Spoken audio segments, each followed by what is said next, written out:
tell, just trust that I'll keep it locked in a cell. Never revealing no secrets you're keeping. These promises strong as a spell. I'll never tell. Yeah, I like you, that's for sure. Never have to close the door. Been a long time, a year before, and I'm missing you so bad. Gone away a month or more.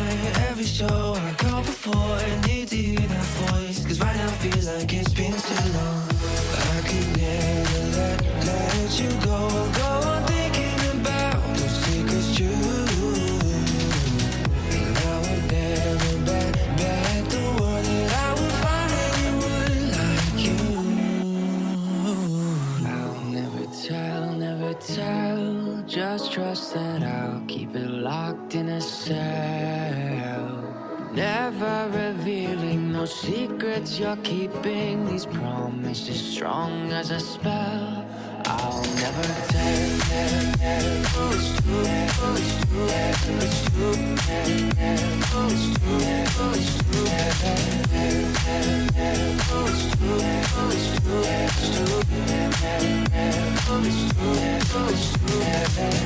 you're an angel, that's for sure. With some devil, hear you roar. But I like it, we on the floor. In my ear, be whispering. Used to have fun, now I'm bored. Do I miss you? Yes, of course. Think about that time when we stayed up all night talking. I could never let you go on thinking about those secrets true. And I would never bet the world that I would find anyone like you. I'll never tell, just trust that I'll keep it locked in a cell. Never revealing no secrets you're keeping. These promises strong as a spell. I'll never tell. It's true, it's true, it's true, it's true, it's true, it's true, it's true.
What up, y'all? Shout out to everybody.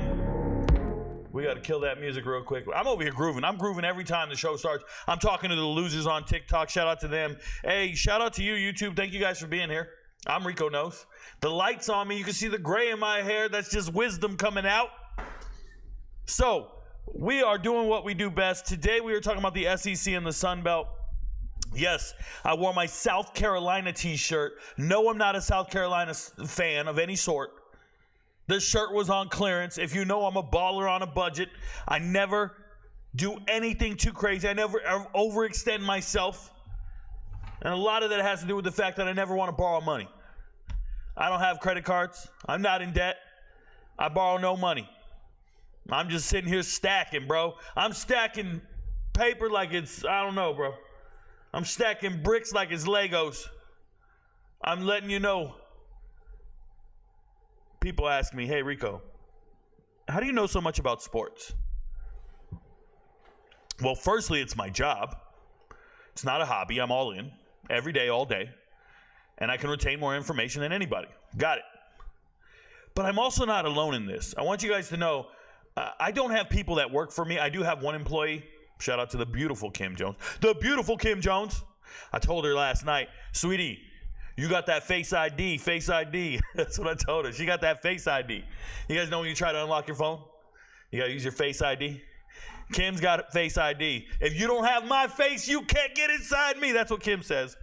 You got to have Rico's face to unlock it. That's all I'm saying. Shout out to me. No, my twin brother doesn't look like me. He's ugly.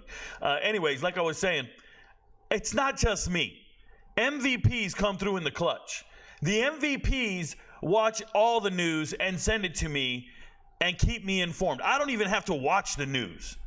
You feel me? I don't even have to watch the news, not even a little bit. They keep me informed, and I'm going to show you guys what I'm talking about here. By the way, shout out to the Patreon. If you want to be an MVP, you know what to do. Get to Patreon, join the channel. This is today's podcast right there if you ever want to watch it. The link is there. You never have to go to YouTube. You just kick it right over here on Patreon. But I posted a video this morning, 28 minutes. Remember, 28 minutes. Almost 29. 10 seconds short of 29 minutes. Talking about the SEC, predicting the win totals for all the teams, telling you the bets I would make, futures bets on win totals for the season, and the bets we made this summer. If you guys aren't aware, I made a ton of bets this summer, and I told the MVPs to make them in preparation for the season. I could look at lines and spreads and win totals and be like, the books got it wrong. I'll give you a really good example. When the spring started, they had Vanderbilt at 2.5 games. And the odds of Vanderbilt winning 2.5 games, over under, it was minus 110 either way you wanted to go. I made a video screaming at the top of my lungs for the MVPs to bet 10 units on Vanderbilt. Bet 10 units on Vanderbilt to win more than 2.5 games. I posted that video back in April. Win more than 2.5 games. I said Vanderbilt's winning 3 games. Believe it. Put it down. Put it on wax. Put your money where your mouth is. I went and grabbed, guys. For me, 10 units is $1,000. I went and put $1,000 on them. For you, whatever 10 units is for you, that's you. But I'm on Vanderbilt to win 3 games. And you go look at the schedule, and you go, holy smokes, they're going to win 3 games. Vegas finally realized that they moved the odds to minus 200. That's an example of the value of being an MVP. You just be going about your life. You get an alert. You get a little notification from Patreon. It says RicoKnows has posted a video. You're going about your life. I do the research for you. And I said, hey, go put this bet down. It's like a tax return. You'll get your money in a couple of months. Just deal with it, bro. Go put your bet down. We'll get our money in a couple months. Now, you can't really bet on it. It's minus 200. It's not that advantageous to bet on it anymore. But we got on it before it moved. And that's the gift. The gift of data concatenation or combination, right? Just gathering data. It's what I do. I look for bets when you don't have to. You don't have to search for them. I look for them. But one thing the MVPs do really well, we have over 1,800 members on the Discord server. We have over 4,000 members on Patreon. I ain't talking about followers. I ain't talking about some dudes who click subscribe button on YouTube. I'm talking about people who give a damn about their money, and they all interact with each other. And I swear to you, I have the smartest fan base in the world. First and foremost, I'm educating them every single day. I got a comment yesterday. Somebody said, Rico, I had no idea the American Athletic Conference was the Big East. I had no idea that's what the Big East transitioned into. You taught me something. I learned something new every day from you. And I'm like, thank you so much. I kind of anticipated that. And that's why I started yesterday's show saying, how much do you know about the Big 12 and the American Conference on a scale from 1 to 10? And then at the end of the show, I want you to think about it and tell me what you know on a scale from 1 to 10. And I bet you learned a shit ton about the teams, the players, the conference. It's kind of like class. Well, maybe it's because I used to be an adult educator, a college professor. Maybe it's because I've been teaching adults my entire adult life, and I know how to convey messages. I know what I'm doing. I'm building an army of MVPs, an army of informed sports fans. Do you know how many Twitter messages I get from MVPs saying, Rico, these guys don't know what the hell they're talking about? I'll show you an example. But before we get there, I want to show you an example of the MVPs coming through in the clutch. I'm minding my own business. And Evan Kramer, shout out to him, he posts this on the Discord server. Evan Kramer's letting me know Colorado staffers sought NIL funding from Saudi Arabia. Shout out to Trevor Riley, special teams coach at Colorado. He resigned a couple of weeks ago. Nobody talked about it. Nobody wanted to say why. Do you think the special teams coordinator resigning at Colorado is a big deal? I don't know. I think their kicker, Mata, sucks. His range is 42 yards. They have an all-world punter. Vassett, I made Vassett the hidden gem on Colorado. He's going to be amazing every time they need to punt. But this guy gets fired. Nobody wants to talk about why. Turns out, dude was in the Middle East trying to get money, trying to get funding from the Saudis. And I said, man, how terrible is this? I made a video on TikTok about it. And I said, if the Saudis want to buy college football, they can. They can buy the NFL. They can buy anything. The Saudis are richer than anyone. They can buy anything. Anything. The amount of money they have is, have you ever seen Abu Dhabi? Have you ever looked at Abu Dhabi and what they're building in the middle of nowhere? The shit these guys come up with is insane. They can buy anything. I said on Twitter, I said, I got a little bit of pocket change. I got a little bit of pocket change. I can buy your mom right now, bro. Trust me, your mom's for sale. Mom is leaving. As soon as she gets a trip to Hawaii, she's out. She's waiting for the kids to graduate high school, and she's out. She don't even want to be with dad no more. That dude's a painter. I know this. Hey, it's a real life story. I knew a couple married since high school. Homie was a painter. And his wife was a hairdresser. And she owned her own little salon, and he was painting, and he thought they were this couple. They were going to be together. Homegirl dipped with one of the customers, and all he had to do was take her to Hawaii. True story. Witnessed it in fucking 4K. Witnessed it in 3D vision. Saudis. So then I have an MVP tell me, Rico, that's not unique. A&M got $500 million from Saudis, from the Qatar Foundation. They invested $500 million into A&M. That's a hell of an NIL, bro. $500 million in a building to house the engineering program? Sure, buddy. Sure, buddy. Congratulations to Texas A&M. But some universities are getting money. I don't have to do any investigative reporting. These guys do it for me. My MVPs keep me abreast of anything. I'll be minding my own damn business. And my phone will go off. And I'll look, and it'll be one of the MVPs letting me know some breaking news. I never have to watch the news. I really don't watch ESPN. I don't watch ESPN unless it's for a live sporting event, a live game. I have never watched a pregame show. They're not going to teach me anything. They're not going to tell me anything. I don't care what they're saying. I don't watch anything. I literally go through my life, gathering information, grinding out film, evaluating talent, and MVPs keep me abreast of things. And the least I can do is give them picks and analysis. Now, I want to show you guys something that I saw now that we're talking about the SEC today. This came out via 24/7's Clint Brewster. Clint Brewster at 24/7 came out with his top 10 list, top 10 Power 4 quarterbacks. First and foremost, I can't stand any list that limits it to half of the college football teams. That's number one. The NFL doesn't ever do that. But you want to play dumb and you want to do this shit. Top 10 Power 4 quarterbacks. We know the fourth leading passer in the nation last year was Seth Hennigan, the Memphis starting quarterback. But we won't include him in this chart because we're going to go after the top 10 Power 4 quarterbacks. And then number 6 on this list is Connor Wegman. Connor Wegman is number 6, a guy who lost 2 quarterback battles to Haynes King.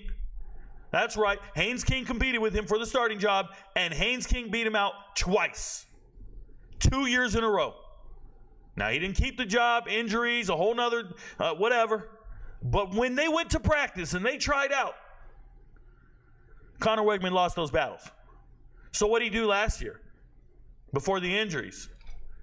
Because last I checked, durability is an ability.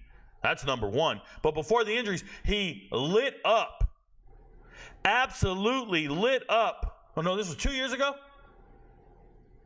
He lit up New Mexico for 5 touchdowns. New Mexico, who went 0-8 in the Mountain West that year.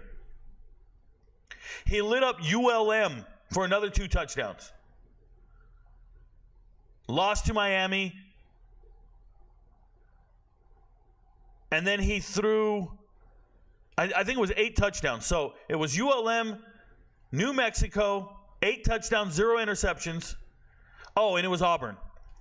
8 for 14 against Auburn. In a game that Devin A-Chain rushed for 200-something yards. This dude got the win against a terrible Auburn team who ended up getting blown out by New Mexico State later in the year. Like, I don't know what's going on, bro. I don't know what's going on and where people think this guy's any good. I'm getting 2 years mixed up here. I don't care. Connor Wegman is not in the top 10 quarterbacks in America. He's not in the top 10 quarterbacks in the SEC. I'm not kidding.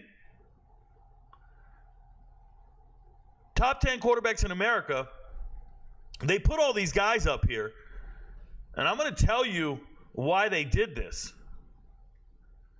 Because they don't want to list Garrett Green out of West Virginia. Right? They got no respect for Garrett Green. Jalen Daniels at Kansas. Cook at Missouri. You know what those 3 guys have in common? They were all 3-star quarterbacks. And these 24/7 writers, like Clint Brewster here, have no desire to admit that 3-star quarterbacks are better than their 5- and 4-star guys. So they will just make top 10 lists and just constantly ignore the 3-star guys. It's embarrassing. They're going to keep this propaganda going. How about this guy, Dalton Wasserman? I have decided anything from Dalton Wasserman is the dumbest thing I've ever seen. Dalton Wasserman is the guy who said Iowa State has a long history of sending defensive backs to the NFL under Matt Campbell. And they've sent 2 to the NFL in 20 years. 2. Dude is delusional. So he does this chart here. And TikTok, if you guys want to see this chart, move over to YouTube and you can see it. He does this chart where he says the SEC quarterback rankings, and he has them in order. And the first thing I see is Connor Wegman at 6, which is absurd. Absolutely absurd. Now, don't get me wrong. I have A&M winning 10 games this year. I think very highly of A&M. I really do. And that sounds crazy. But I looked at their roster. I looked at their talent. I like A&M. I think they win more games than Tennessee. But here's what I got to say to you guys. Of the top 10 quarterbacks if there was a quarterback battle, Connor Wegman is on the bench. He couldn't transfer to any of those schools and be the starter in the top 10. Jackson Arnold, Nico, and by the way, Jackson Arnold to me is better than Nico, better than Garrett Nussmeier. I like Jackson Arnold a lot. I think he's the best 5-star quarterback came out last year. And then we get to number 12 and 13. Blake Shapen, ahead of anybody on this list, is very problematic for me. I've watched Blake Shapen for 3 years now. He sucks, bro. Let's just keep it real. He sucks. And Diego Pavia, one of my favorite quarterbacks in Conference USA last year, and he's my favorite because he was a high school wrestler, a state champion, because he's a go-getter, because he pissed on a logo in the middle of the field. If you don't know that, go Google it. He pissed on the damn logo, like real piss, and got caught. Diego Pavia is a dog, bro. I love him. He, once again, could not transfer to any of these schools and be the starting quarterback. He couldn't be the backup quarterback at Georgia. Listen to what I'm saying. Gunnar Stockton is the backup quarterback at Georgia. He's better than Blake Shapen, Diego Pavia. There's no debate. And he's on the bench right now. And here's the crazy thing. We know Brock Vandagriff is better than Gunnar Stockton. So we know BVG, the Kentucky starting quarterback, should at least be number 12 on this list. Whether he's played or not, I don't give a shit, bro. Taylon Green is great. I can't stand this at all. This is wild. You said best quarterbacks in the SEC, and then you go and just rank the 16. These 16 guys aren't the best quarterbacks in the ACC. Or the SEC, excuse me. There are better quarterbacks on the bench at some of these schools. At one of these schools. I'm letting you know. This is disrespectful. Brock Vandagriff. Lenora Sellers, fine. You want to put him down there because he's a true freshman? Hey, Dalton Wasserman. I want to see your Big Ten rankings. And I want to see where you put Dylan Raiola on your list. You hypocritical nonsense. You don't even know these players, bro. You don't even know these players, Dalton Wasserman. You looked at some box scores. You threw some shit together. You don't know these players. I promise.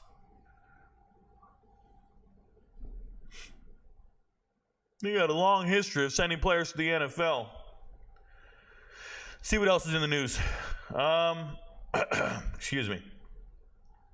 Hey, it happened. We're on the Sunbelt, so we'll talk about it. General Booty. Wait, I don't want to go there yet. Scroll down. Where were we? Yesterday it was Ben Finley was the starting quarterback. All right. Charles Robertson, Sunbelt, ineligible. Usually when players are ineligible for the 2024 season, that's typically academics. Typically. I want to make that very clear. It's not a transfer issue. Charles Robertson's been here before. I think he had about 17 receptions last year. He's their fourth best wide receiver. He's the backup. I think he's the backup Y. Maybe. You know what? I had a depth chart. What are we doing? Backup Z. Charles Robertson right here. And I don't think Trayvon's on the roster. If he's still on the team, that's news to me. I couldn't find him on the roster. That's another thing. I don't want to get into how our lads is not up to date on all the teams and there are errors because they are the only website with all the depth charts in one place. So thank you for doing that. But they're not always up to date. They're not always accurate. I know this 100%. It's frustrating. And I'm surprised to see Ben Woolridge not starting. It's a whole nother conversation. Anyways. San Diego State. Kenan Christian, that's the USC transfer. He's speedster, bro. Speedster. Expected to miss 6 to 8 weeks. Not a big deal.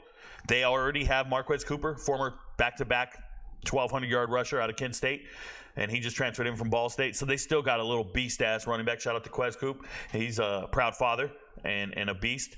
ULM quarterback, General Booty, expected to get the call to start at ULM. Congratulations, man. This is a former walk-on, transferred in from Oklahoma, and he wins the job.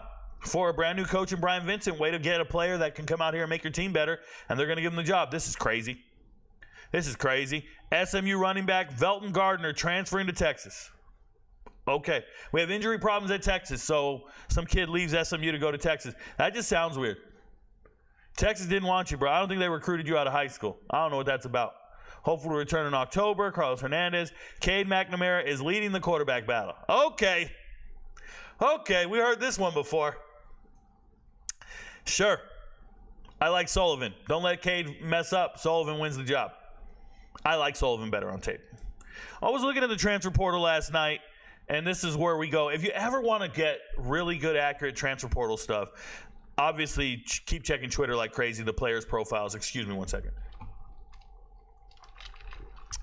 But a good spot, if you don't want to live on Twitter, is the Rivals Transfer Tracker. It's a little more accurate than 24/7 and On3. And I'm just talking about this tracker right here. This top part that says latest activity. This thing is always popping with stuff. And I compare all three of the websites together. And I really like this one better. Now let's talk about Rodney Gross. Rodney here going to Ole Miss. Remember yesterday's episode where I talked about these coaches just collecting players with no desire to play them? They don't give a shit, man. They don't want to play you. And I don't know what Rodney's getting to go to Ole Miss, but apparently that 10, 20, 30,000, whatever he's getting for the year is more than enough and more than anybody else offered because he's got to be chasing money. He's not chasing playing time. This is not a good player.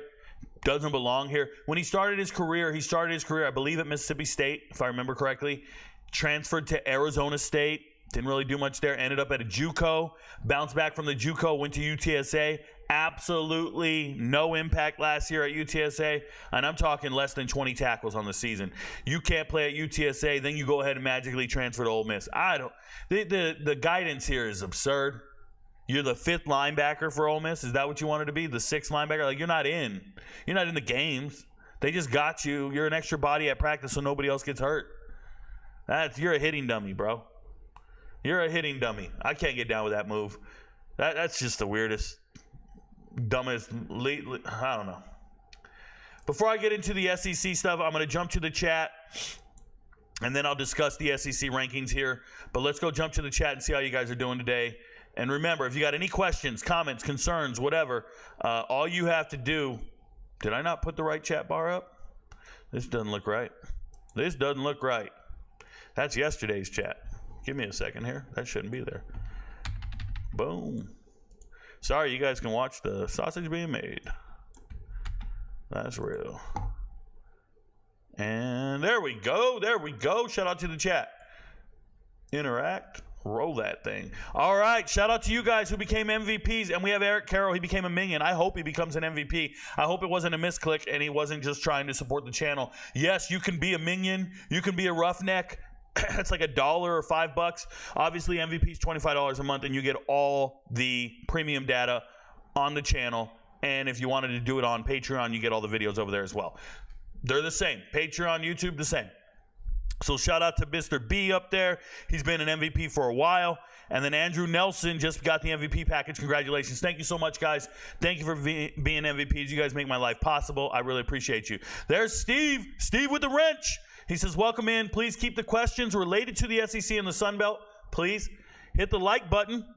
Thank you so much. I never ask for it, but if you guys are ever watching this live stream, all you have to do is click your screen sometimes on your phone, and it'll give you the option to give it a thumbs up or thumbs down. If not, you got to leave the show, give it a thumbs up before you enter, and then come back in and enter. It helps the algorithm. I don't mind. I don't care. I appreciate it either way. Thank you, guys. We usually don't have a lot of likes on the shows. Doesn't matter to me. I know you like it. You keep coming back and you watch it after hours. I appreciate you guys. Carson Hendrick says, let's go. Love the shirt, bro. Can we talk cock football? Well, I'm a big cock fan, and we will talk about the Gamecocks in a little bit. And any questions you guys have, please put them in the chat. I will do my best to answer them. Signing up to be an MVP. Shout out to Jiggly Production. Thank you so much. And Carson, thank you for the super chat, man. I really appreciate that. You guys are making my life possible. Steve says it's all huge schools. He's talking about the list of quarterbacks for sure. Garrett Green is a dog with 4 Gs. 1 G for every rushing touchdown he's about to get. I like Garrett Green a lot, man. His tape is so nice. Wegman is talented, but always hurt. Nowhere near showed what Daniels and what Green have showed. I totally agree. I think he's not built like them. He's a baseball player, bro. He's a baseball player. Hunter Darling also said, Brock Vandergriff getting disrespected. I'm just telling you, I know how good Brock Vandergriff is. I watched him play in high school. He was a dual-threat quarterback. He could do his damn thing. He won state titles at Prince Avenue Christian. He beat Gunnar Stockton when they played against each other. Gunnar was a junior. Everything I've seen from Brock Vandergriff has been a beast. I believe in him wholeheartedly. So what? You backed up Carson Beck. So what? Reports are that Coastal Carolina has a quarterback battle, Vasco and Kim battling it out, and it could come down to the last day. Thoughts? Zach Capps. My thoughts are this, and it's unfortunate, and we can talk about it. Vasco transferred in from Kansas last year, and he was going to jump in the portal and leave. He didn't want to be there. And a kid like Kim coming in from Michigan State, they really wanted him.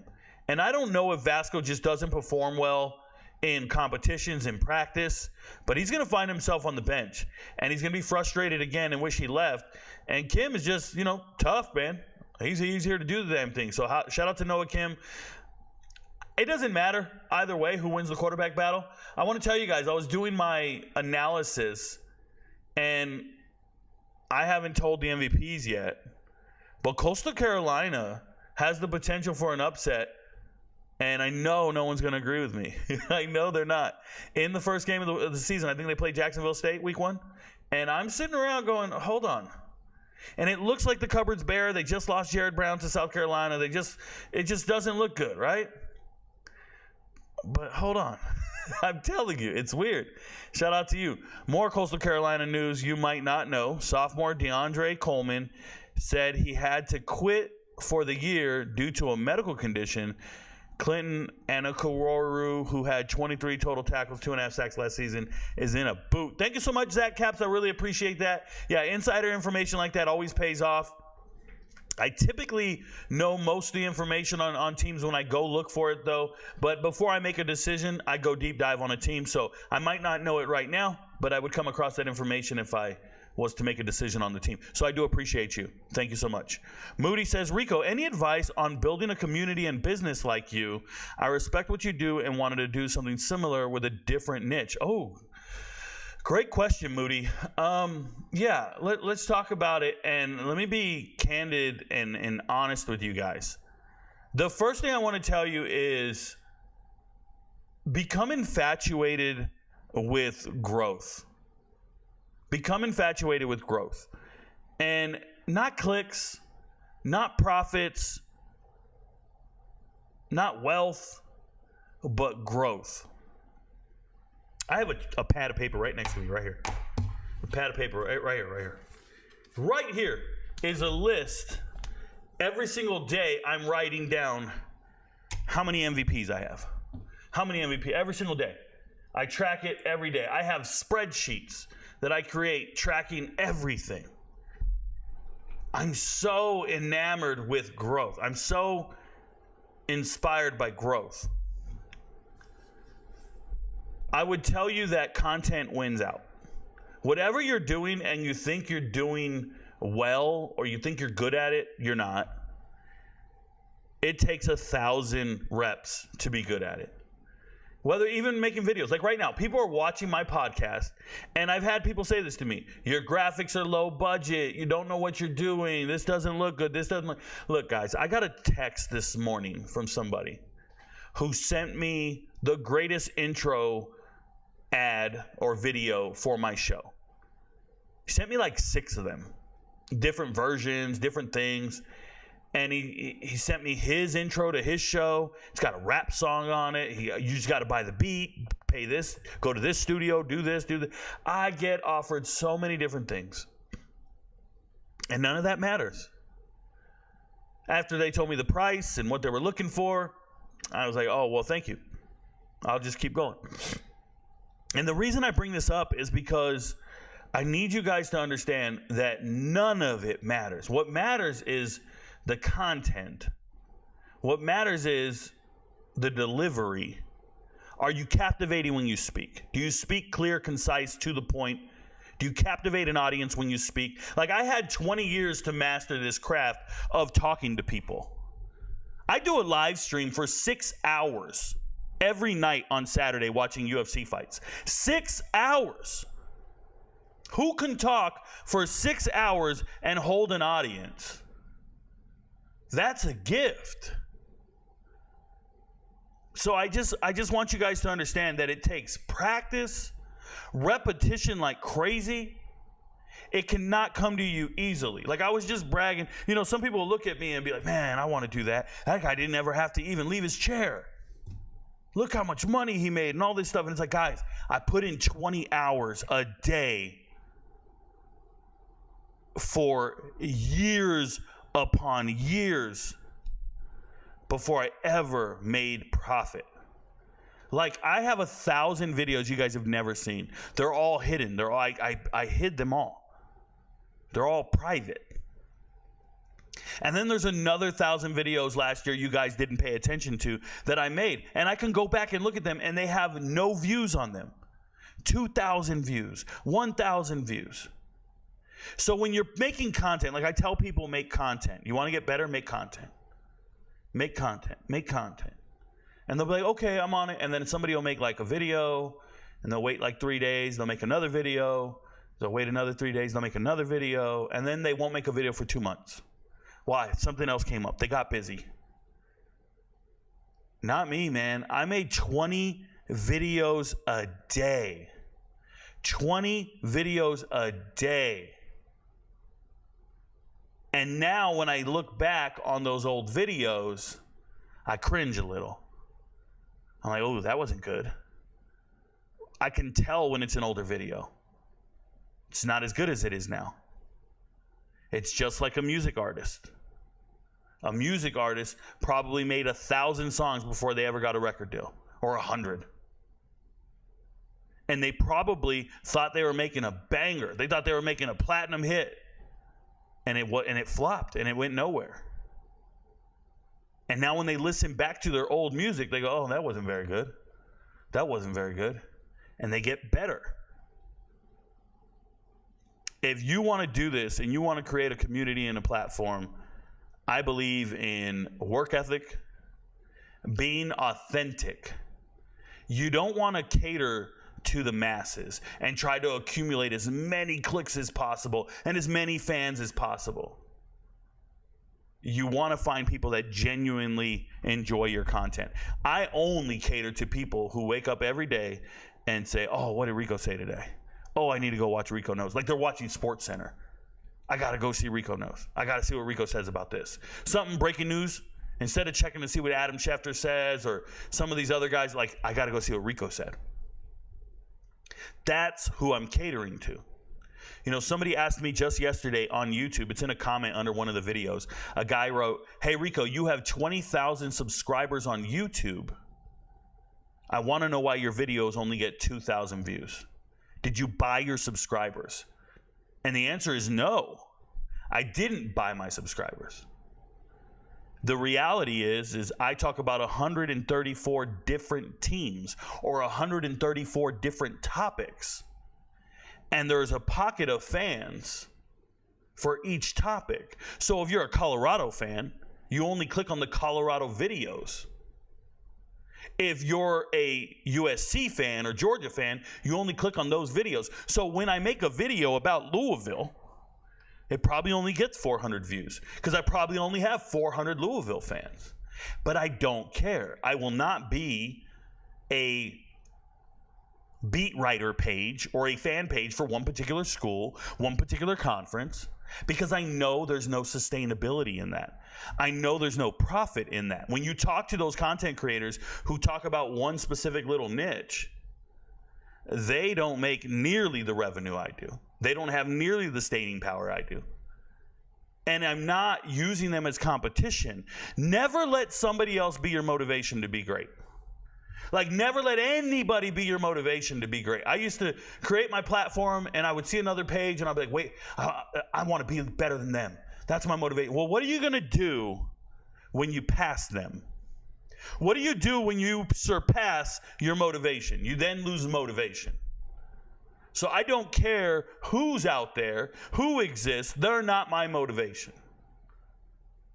Because when I surpass them, I don't want to lose my motivation.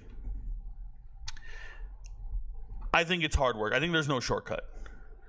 I also don't have any sponsors. I don't care for sponsors. I don't want any type of affiliate deals or any. I've fired many agents.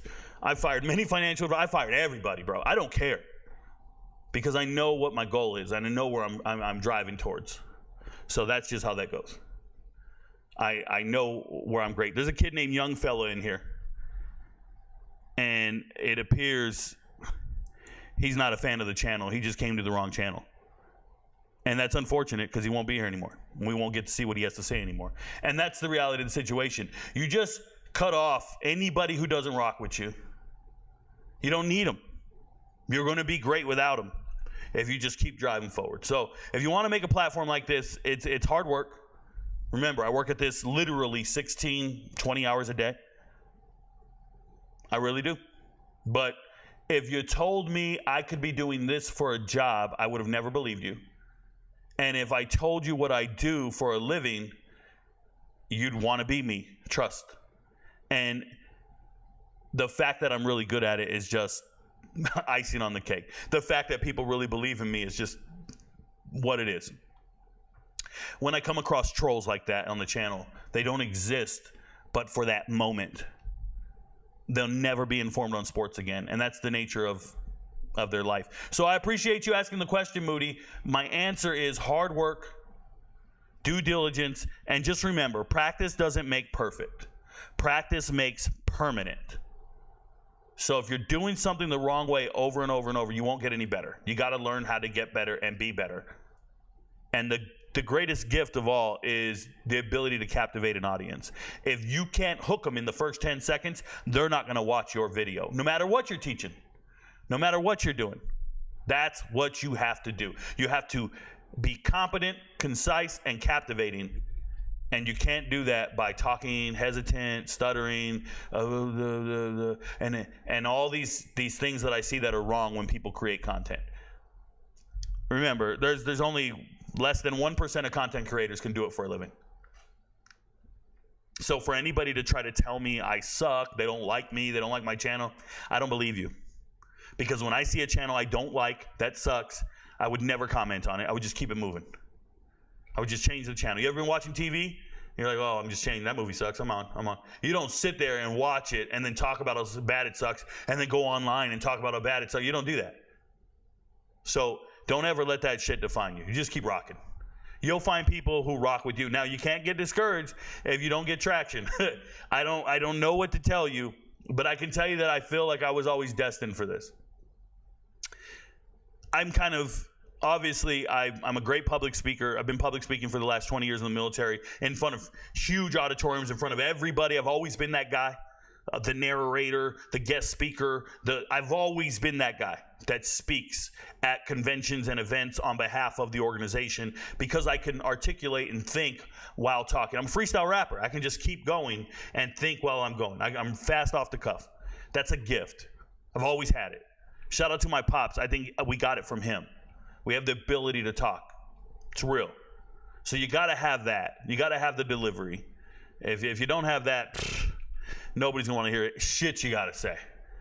And that's just real. If you stutter, got a speech impediment, who stutters and has a speech impediment on TV? Who? Maybe 2 guys? And they're probably famous for something else? You got to have it all. Good luck with it, brother. I appreciate you for being here, though, Moody. Thank you so much. Don't be a loser like that young fellow, dude. Nick Harbor will have less than 750 receiving yards this year easily. Yeah, he's not a starter. He's just a guy, Chaz Crawford. He's just a guy that people talk about because of how big and fast he is, but he's not a starting wide receiver. Their starting wide receivers are Jared Brown and Gage Larvadain and the kid who came over from Florida State. Those are the best players on that team. Nick Harbor's a fast, freak athlete. That doesn't make you a good football player. No, I'm with you. I'm a big fan of Gage Larvadain if he's healthy.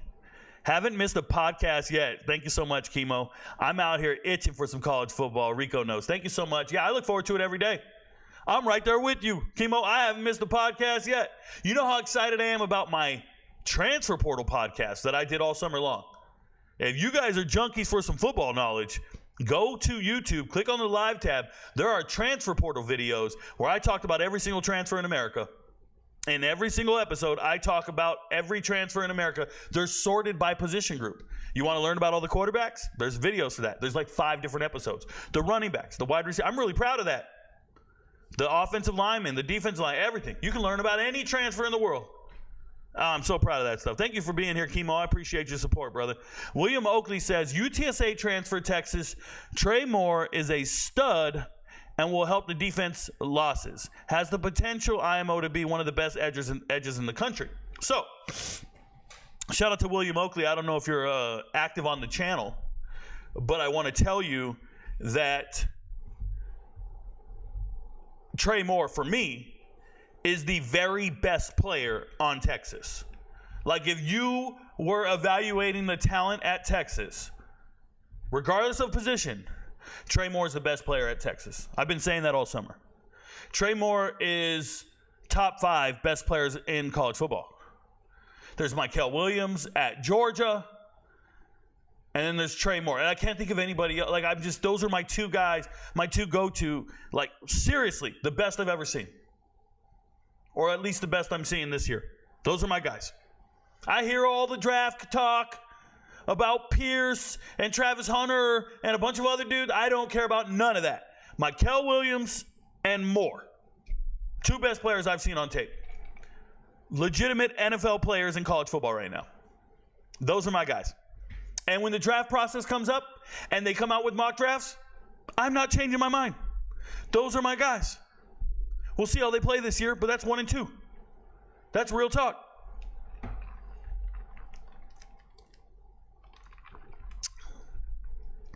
"14 sacks, 3rd most in college football. Shut up and stop trolling." Yeah, don't worry about them.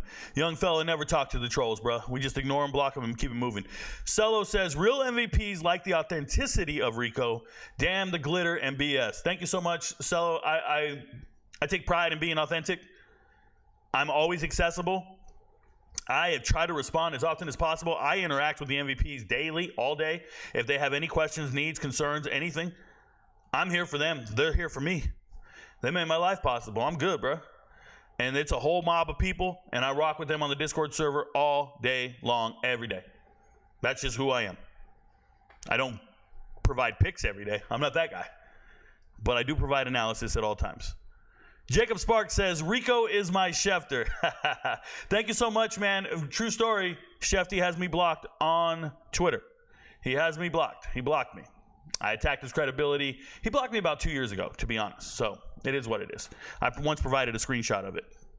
He ain't nothing. He's a clown. Thank you for so much. Darvis Harvey says, your brand and content is dope. I'm happy I found you. Thank you so much, man. I appreciate it. I'm glad you found me too. We find new fans every year, new followers, new believers all the time. I like Rico because of how real he is. No one does it like him because he will say what he believes. He's also support people that supports him. So much. Yeah. I want to say something, man. We've been running into this on ESPN lately. ESPN, they're censoring their people for saying things. They're firing people. Believe it or not, they fired RG3 as a smokescreen to distract you from the fact that they were firing a white woman who said some things that they didn't agree with. That's real talk. Shout out to Ponder. I don't like ESPN. Never have, never will. Haven't liked ESPN since they started hiring former athletes to cover sports. When they were at their height of competency and viewership, every show was led by a journalist. Every show had a journalist as the subject matter expert. Because they were impartial, because they were just amazing. Okay? And it doesn't matter if it's part of the interruption, around the horn, Sports Center, Chris Berman, Stuart Scott, Dan Patrick, all these guys, Keith Ober, I don't give a shit who it was. Scott Van Pelt, none of those guys are former athletes. Those are journalists. And then they fired all the journalists to try to hire former athletes. And now we have a generation of sports fans. These young kids, I'd say 30 and under, 20 and under, 25 and under. They actually think the only people that should be talking sports are athletes. That's why they have all these podcasts. They think the only people that should be talking sports are professional athletes. And that is what's wrong with ESPN. You lost the educated perspective from an outsider, from somebody who's not biased, from somebody who has no agenda. Now, some of these guys do have agendas, and they're the only ones they want to hire. They're only going to hire the guys who are divisive, who are argumentative. They then segued to debate sports. Every show is debate. So-and-so versus so-and-so. But for 20 years, the best sports talk radio show in America was Jim Rome. And he didn't have a co-host, and he wasn't arguing with anybody. And he created an entire army of clones. And Jim Rome makes $30 million a year and is never on TV. They tried to do Rome is Burning. They couldn't figure that out. You got to study journalism and the flow of what ESPN has done. It's the same reason the UFC started only hiring former fighters to be commentators. They wanted recognition. They want facial recognition. They think the familiarity of these athletes makes it great. But have you ever heard, I don't know, have you ever heard Jason Witten call a game of football? Or do you remember when Emmitt Smith got hired by the NFL Network? How terrible it was? There are very few journalists that still get to do their part and speak intelligently, factually, from a different perspective. Now, I understand athletes have a unique perspective. I want to interview them.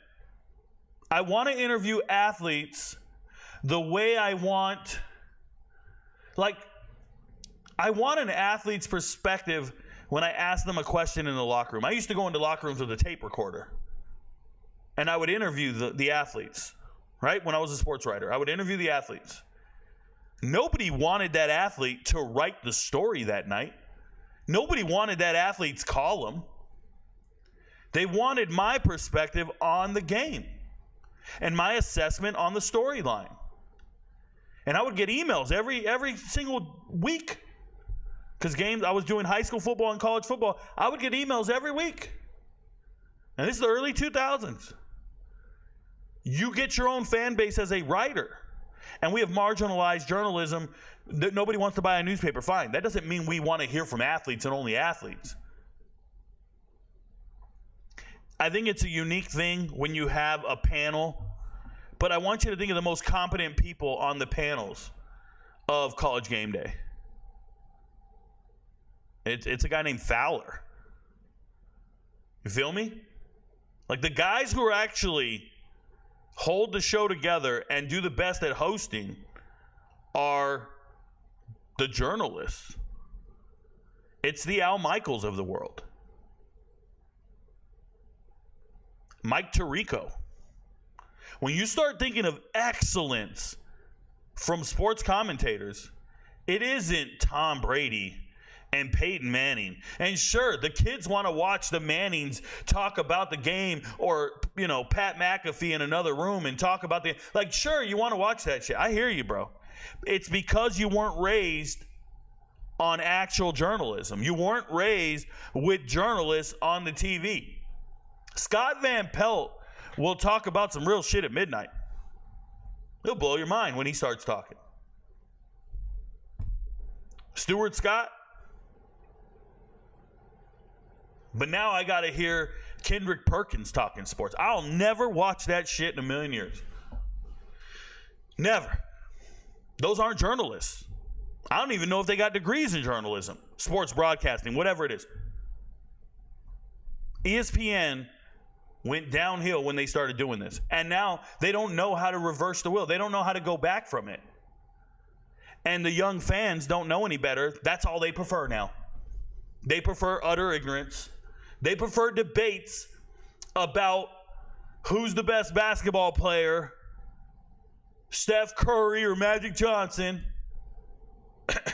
And then we got to hear about it from two dudes who never met both of them, who never watched the both of them play, who don't know what they're doing. There's just two dudes. Oh, well, I used to practice with Steph. Well, we used to be on a banana boat together, and I think Steph's the greatest. All right, cool, bro. I don't want to watch your shitty show. That's what makes me unique, is I come from that perspective, right? That's what makes me unique. And I want to say one more thing. What makes journalism and observers like myself, analysts, what makes us credible is accuracy and consistency. Accuracy and consistency.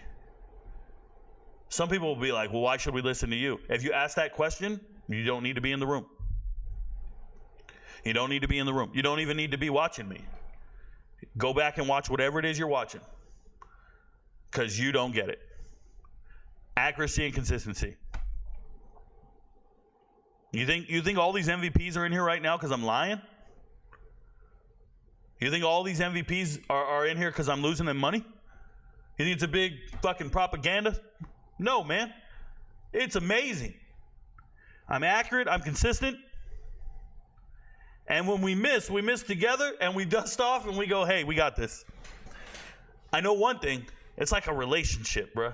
It's like when you're having trouble in a relationship or a marriage. You're like, man, we need to work this out. We got a problem, me and my girl. I know one thing. That girl over there ain't got the answer. Like, we might have a problem right now. We might miss it on a UFC fight. I know one thing. Those motherfuckers over there are missing more than us. They got more problems than we do. That's the way you got to think. That's the way we roll. It's a beautiful feeling, man. It's a beautiful feeling. Shout out to my people. I like Rico. Thank you so much. Pause. Yo, Rico, what level of ball did you play? Jason Brown. I played high school football like anybody else. I played high school football in CIF Southern Section, one of the greatest sections in America, the greatest section in high school football, most difficult section to play football in. I was a CIF semifinalist 2 years in a row. I was a defensive back. I was a corner and a free safety. I was fast. Played JUCO ball, just went to practice, and then I joined the Army before the season. I joined the Army before the season. I just said, the hell with this. I'm going to go do the Army thing. And I joined the Army, became an all-Army fighter, an MMA fighter for the next 20 years. I'm still athletic, still worked out every day, still did what I do. But no longer had dreams and aspirations of being a professional or anything of that nature. Became a first sergeant, became a master sergeant. If you ever join the Army and you decide to become a master sergeant, let me know how it works out for you. It's extremely difficult. And people don't understand, that's like a footnote to what I do today. Like, I do all this, and I'm great at whatever I do right now, and I never even sit around and try to articulate how difficult it is to be a master sergeant or first sergeant in the Army at 15 years. Right? I never even talk about the fact that I worked NSA Red Team for 10 years, or I worked in the NSA as a cyber expert for 10 years. Like, that stuff helps me with my job. But you'll see the kids in the comments be like, you're a loser, put it in the bag. And they don't understand my fallback plan is a 6-figure cyber defender for the United States government. Like, I don't really need it. I'm cool, bro. I'm immaculate in some other shit. I got a special kind of brain, bro. I just don't want to use it on that anymore. I don't like the people. So, thank you so much. But yeah, my level of ball that I played high school ball. I played at 2 different high schools, transferred to a fancy high school, good high school. Played alongside, I'd say, at least half a dozen NFL players. 13 of us went Division I. Good school, good team, good players. A lot of good friends, a lot of good people. And then I became a coach. I was a football coach for a while. Shout out to my dad. He was a football coach. I worked underneath him as well as an offense and defensive coordinator. Some of my players join the live stream on TikTok sometimes. Shout out to DJ. He joins the show from time to time. He's also been an MVP, one of my former players. Some of my old teammates and my old people that I played against actually sent me tape of my games that were on TV. They sent me clips of the game on TV. I don't have any clips of my games. I mean, I used to play in the 90s, bro. But somebody has clips. Somebody saved it on a VHS or something, and they sent me a clip. It was really cool. The guy on TV is like, fumble recovery by Rico. I'm like, hey, that's me, bro. Number 11. That's nice. Used to have tape on my my visor. I had the Deion Sanders visor. Had the extra bar up top and down low, and we had tape on it. We were poor. We used tape instead of wristbands. Just, you're in the hood. You're doing what you do. Shout out to us. But none of that matters. Now I'm an expert at football. It's real talk. It's been a lifelong journey of acquiring information, data, and analysis. Thanks for the question, Jason Brown. William Oakley says, great minds think alike. Moore's tape is insane. Yes, it is. Shout out to you. Jabron Fuller, MVP. What's up? Love the content, Rico. Got to go to work. Damn, I'm at work right now. But can't wait to watch the episode on 1.5 speed later. Love me some Sunbelt analysis. There you go, K-Saddy. Thank you so much, K-Saddy. An annual MVP. Shout out to him or her. I'm assuming it's a him. But we do have annual MVPs. If you want to be an MVP for the whole year, you get a 15% discount. All you got to do is go to Patreon, sign up, and click annual, and you'll be locked in for the whole year. We give you picks. Well, I give you UFC picks every single week, and then obviously the whole football season, March Madness. It's not a bad year. It's the best investment you can make. Ask the MVPs. What are the 3 main qualities you look at reviewing a DB's tape? Jarvis Harvey. When I'm reviewing a defensive back's tape, okay. So the first thing I really look for, and to be honest, is size, the metrics. How tall are you? I review a 6-foot plus corner a little different from somebody who's shorter, because I know that the 6-foot guys who are taller can cover any receiver. The shorter guys I have to anticipate are going to be in the nickel slot or not be really good matchups for the X's, right? Another thing I look for is, I would say, recovery speed or driving back. So I try to look for routes, curls, comebacks, digs, outs, post corners. I try to see your recovery speed after you bite on a double move. Do you have enough to catch up to the receiver? Sometimes I'll see a corner that's really good in the zone coverage as opposed to man, or vice versa. So I'll try to annotate. I'll try to annotate that on my chart, like zone corner, man corner, whatever. So size, recovery speed, and I'd say the last one is your willingness to tackle. Sometimes you'll see corners take improper angles when they're coming up to tackle. We talk about outside in, right? Forcing everything back to the inside to your flowing linebacker. So when a corner comes up to make a tackle, if they set up improperly or incorrectly, if they miss tackles, and then I see another guy that's very comfortable in the box, can come down, crash down, make tackles, there's a plus or minus there that I value. Are you a tackling corner? Are you capable of tackling or helping in the run? I look for that kind of stuff. So I look for your willingness to tackle. It's really a mindset.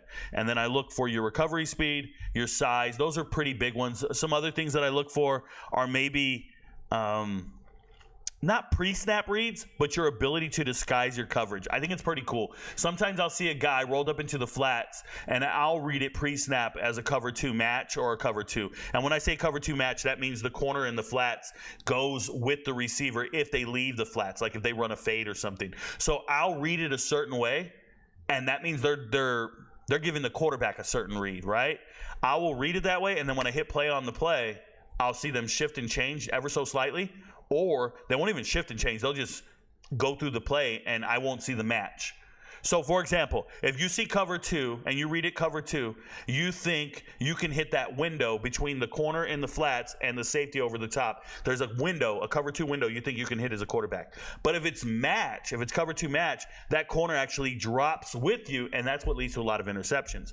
I love when corners can disguise the match, or disguise a blitz, or disguise dropping into their third, things of this nature. So I watch a lot of pre-snap mannerisms, if you will, and I just annotate it. Sometimes you'll see a corner, he's a robot. Oh my goodness, you'll see a corner, a complete robot. Especially in high school huddle film, he'll be doing 3-step drops at all times. Oh, I'll tell you another thing I look for.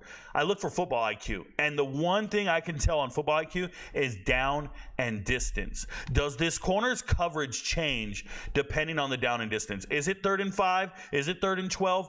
And I'm not just talking about cushions. Do you understand alignments? Are we at the goal line and you're taking away inside alignment, therefore not allowing a slant, only a fade? If you have a linebacker helping you out, jumping that slant, can you just take outside alignment? Like, I do so much analysis. It's hard to describe to you guys without sounding like blah, you know? But for me, it's very natural. I'm just watching it, and I'm seeing what this guy, and I'm very refined and accurate on my corners and wide receivers. Well, I played that my whole life. Like, I know those guys, and I know what they're doing, and I'm watching them really well. So that's just kind of one of those things.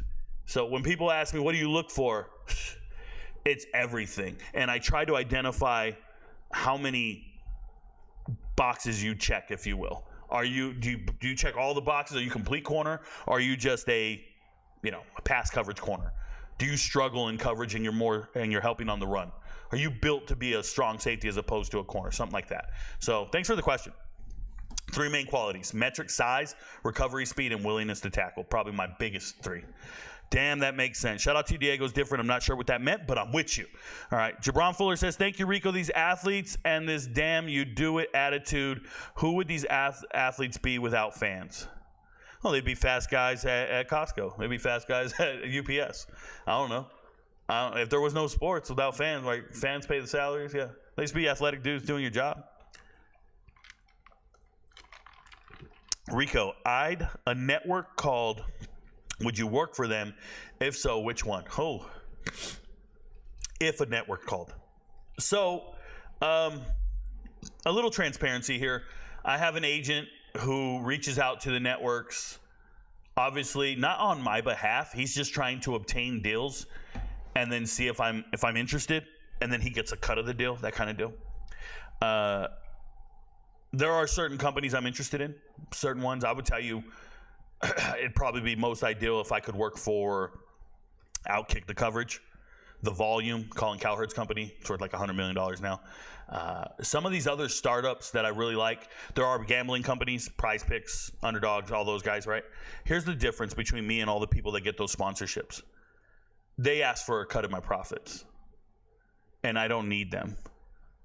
It would be like if you were making $1 million off of SoundCloud, and then a company came to you and was like, you want a record deal? And you're like, well, I make $1 million off of Spotify and SoundCloud. And they're like, well, we're offering you a $50,000 record deal. If I had no deal or no revenue, that sounds very enticing. Like, I remember a guy asked to hang a sign in my background for 6 months. He was going to pay me $70,000 to hang a sign in my background. Just a sign, like his website. A neon sign. Back when I was on the other wall over there with all my banners and everything. We're not doing banners this season. He offered me $70,000, and I was going to do it, and then I thought about it, and I was like, wait, hold up. So I got the contract. The contracts had some crazy shit in it. Like, I couldn't discontinue the partnership after 6 months. He would get free 6 months of advertising, essentially, if I signed this contract. It wasn't $70,000 for 6 months. It was $70,000 for a year, and I couldn't renegotiate the rate, even if I got more views on his count and all this stuff. And at this time, I'm getting, like, during football season, I get 1 million views on a video. 1 million views a day is what I averaged from September through November. I don't worry about views anymore. I have MVPs. No amount of views in the world are going to pay what MVPs pay. When you get 1 million views a day on TikTok, it's like $8,000 a month. That ain't nothing, bro. That ain't it. That ain't enough to move me. That don't really move me like that. I mean, it's fine. It was cool. Thanks. But I'm good. And when you get to YouTube and YouTube wants to pay you, everything is done via something called AdSense. And AdSense is not the way to succeed either. I wish people understood this. But everybody assumes that's what it is, man. They're making big, and you need a sponsorship and a membership. You need this. You don't need any of that crap. Because all of that stuff will try to censor you. It's how you can get canceled. Remember, all these people were on the internet going, we're going to cancel Rico. We're going to cancel Rico. What do you mean? What does that mean? Well, we're going to stop following him. Well, okay, that's cool. So if I make $1,000 a month from TikTok, I'll give you a number, $1,000, and I lose 10% of my following, roughly 18,000 people, because I had 180,000, I lose 18,000. That means I lose 10% of my following, 10% of my viewership, 10% of my revenue. You canceled me, I lost $100 a month. How many MVPs did I lose? 0. 95% of my revenue is MVPs. You can't cancel me. I have no sponsorship. You can't cancel me. I'm my own person. Can't cancel me. You could get upset. You can riot. You can complain. You can show up to the channel, talk your shit all day, do whatever you want. You can't tell any one of these MVPs, whether it be Jabron Fuller, David in Arizona, Derek Newcomer, Mr. Redskins, Culicello. I can just see a K-Saddy. You can't tell Nicholas Blystone. These are annual MVPs. You can't tell them anything. They're not going anywhere. That's when you made it. That's when you made it. So the networks call all the time asking for affiliate deals and partnerships. People want a part of the revenue. I had a guy offer to create me a website for my MVP so I don't have to give I give like a percentage to Patreon. A guy said, well, I'll create your own website. We can do our own thing. We can do, and I was like, okay, that sounds cool. How much are they going to get started? He's like, well, I need 30 grand for the website, and then I'll do 50% of the profit. We'll split it 50-50. And I just heard this guy. And I'm like, oh, you found out I make money, and now you want to take half my money. Oh, okay, cool, man. Hey, well, you have a nice life. We're done talking. Never talk to that guy again. Never. And that happens often. There's always somebody out there hustling, trying to get you what they can. And I'm just chilling, bro. I'm just chilling. Hey, what up, MVP? I wake up in the morning, I'm like, what up, MVP? That's me every day. I'm good. Don't need nothing. I'm good. They don't understand. I'm not ignorant. I know what I'm doing. I'm good. So shout out to them. Yep.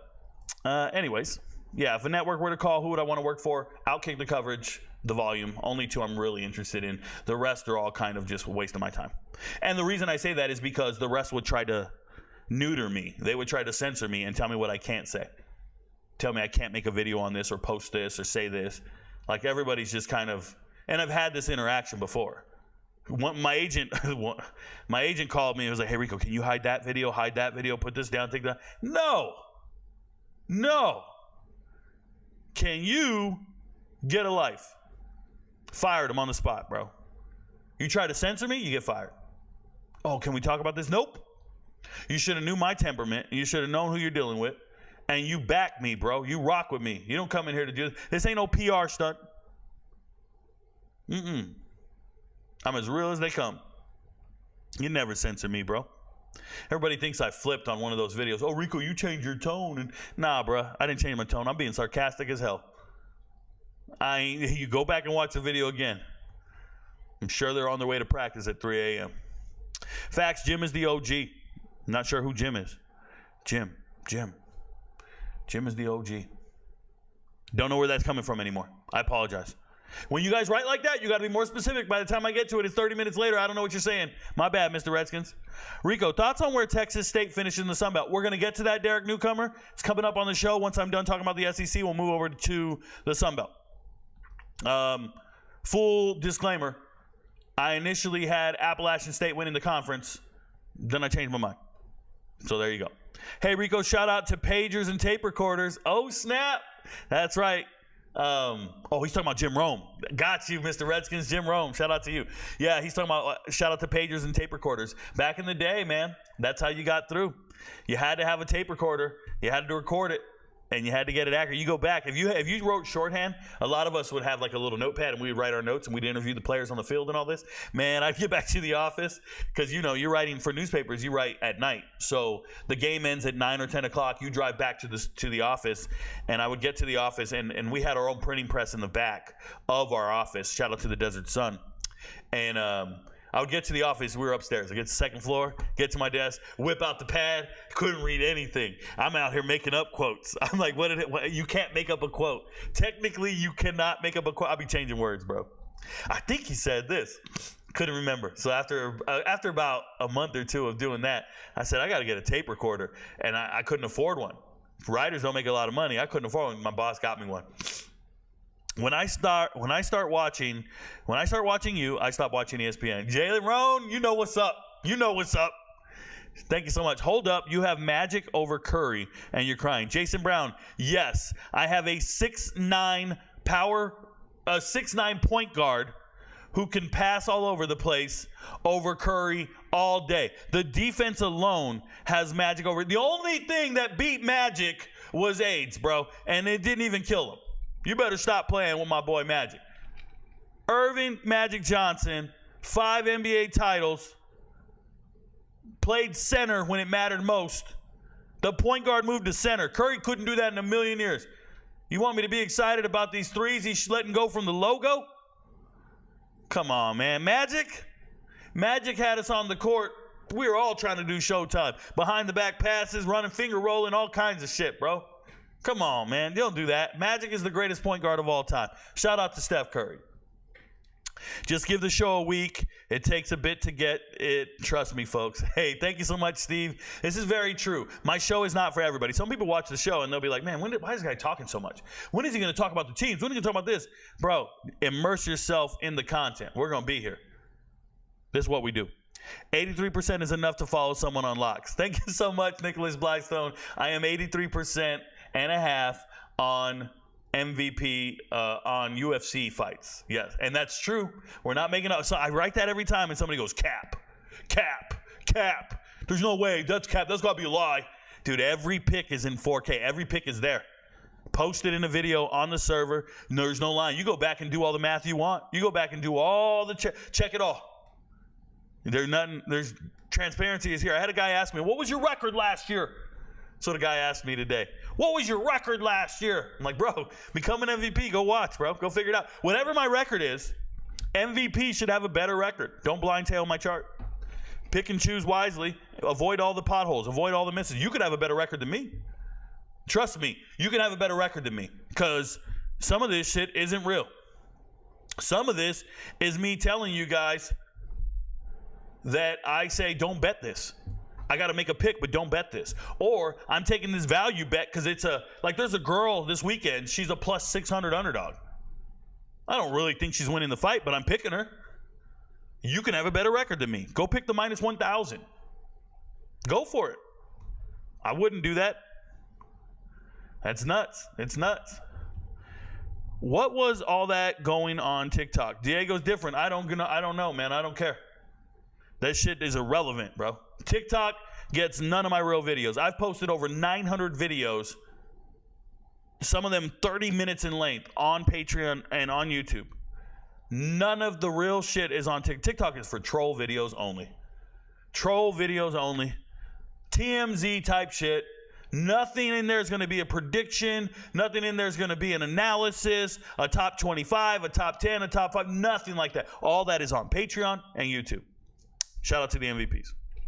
He's only talking SEC and Sunbelt. Yes, I am. Thank you so much. Rico, does New Mexico have a chance Saturday?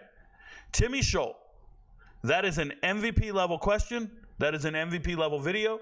That is not going to happen here. That is also not the Sunbelt or the SEC. You got to be an MVP to know. There's a video on that for the MVPs coming out Saturday. You can ask all you want. You won't get an answer. I only talk about certain games during the week. There's only one game that I'm discussing, and that is Florida State, Georgia Tech, and that was already discussed on Monday on the ACC episode. Go watch it. But all the other games are MVP data. You will not get any information on those games from me. Thank you very much. I like Michael Morales this weekend against Neil Magny. Congratulations. $30K for a website. That's what he told me, bro. That's what he quoted me. Sunbelt time, let's go. We're actually on SEC, but I hear you.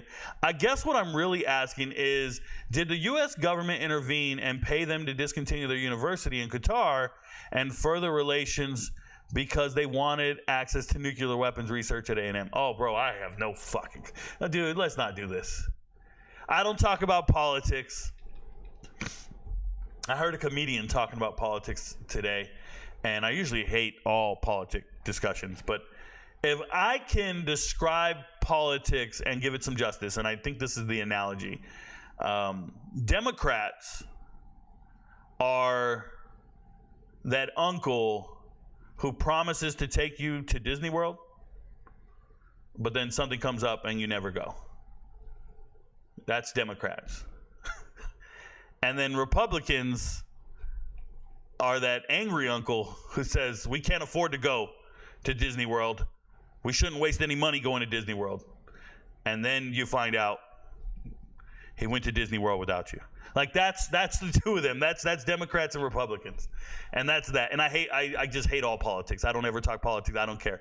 So there you go. I worked for the government, yes. I never once concerned myself with politics when I was a government employee. I was a first sergeant in the Army. I was a leader of men.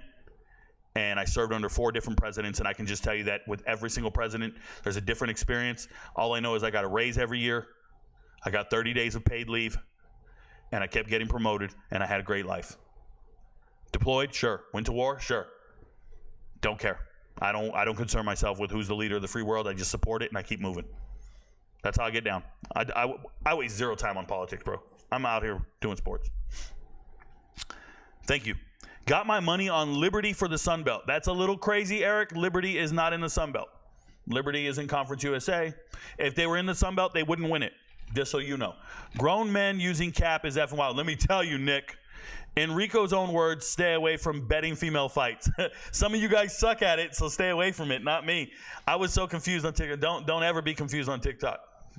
Don't, man. Go look for some type of TikTok crush or something and like her, and stop watching videos, bro. Just look for chicks, bro. Watch TikTok with the volume in your pants down. You'll be all right. You're not talking politics is why I follow you and not your tweet. There it is, Nick. There should be other reasons. You work for the government, so you're my only insider. I'm not an insider. Not at all. I'm 20 and I'm interested in joining the Army. Shout out to you, Diego. Do it, man. It'll change your whole life if you're built for it. If you like waking up early, working out every single day, you're built to listen to people tell you what to do. Yeah, you want to be great? You want to be wealthy, eternally wealthy? Put in 20 years. You'll be just fine, bro. Just go grind. It's not for everybody. It was for me. It's not for everybody. Go be great. All right, guys, I'm going to get into the SEC rankings. We'll get back to the chat. Thanks for the conversation. I appreciate each and every one of you. If you have questions, comments while I'm talking, put it in the chat. I will get back to it. I promise. We read every comment. You just got to give it some time. TikTok, if you're watching, move over to YouTube. Put it in the comment. All right, let's talk about the SEC. So, looking at the SEC here, I rated them, and you see it. I have Georgia number 1 in the country. I love, obviously, their quarterback play. Carson Beck was one of the top statistical quarterbacks in America. Now, I think he might have a drop-off this year, losing Brock Bowers, Ladd McConkey. He's losing some of his pieces, but they still have a very competent team everywhere. Like, there's no weak points to this team. I think it's the number 1 team in America. That's why I gave them a number 1 overall. I really like their offensive line. Their tight end room still stacked. I actually think their wide receiver room is pretty good. Is it Colby Young who transferred in? Colby Young, right? And I think he's injured, though. But they're still pretty decent. Losing Ra Thomas, the criminal, it happens. They're still pretty decent everywhere. Like I told you, Mikael Williams is the very best football player in college football. He is a defensive end for Georgia. He is the best I've seen on tape. I don't care about top 10 list and who has what. Nobody's listing him anywhere. No one's talking. I don't know if they're talking about him or not. That's the best player I've seen on tape. Linebackers, pretty decent. They did lose a star linebacker, one of their starting linebackers, to Kentucky. So he transferred to Kentucky, a multi-year starter, but they still have other good linebackers. Their corners are the weakest spot on this team. The weakest spot on Georgia is their corners, and I'm assuming they're pretty good. I watched the tape. Remember, excuse me, my eye's bugging me. I know the Georgia players really well because I live in Georgia. They're all very popular. I've watched them all play since high school.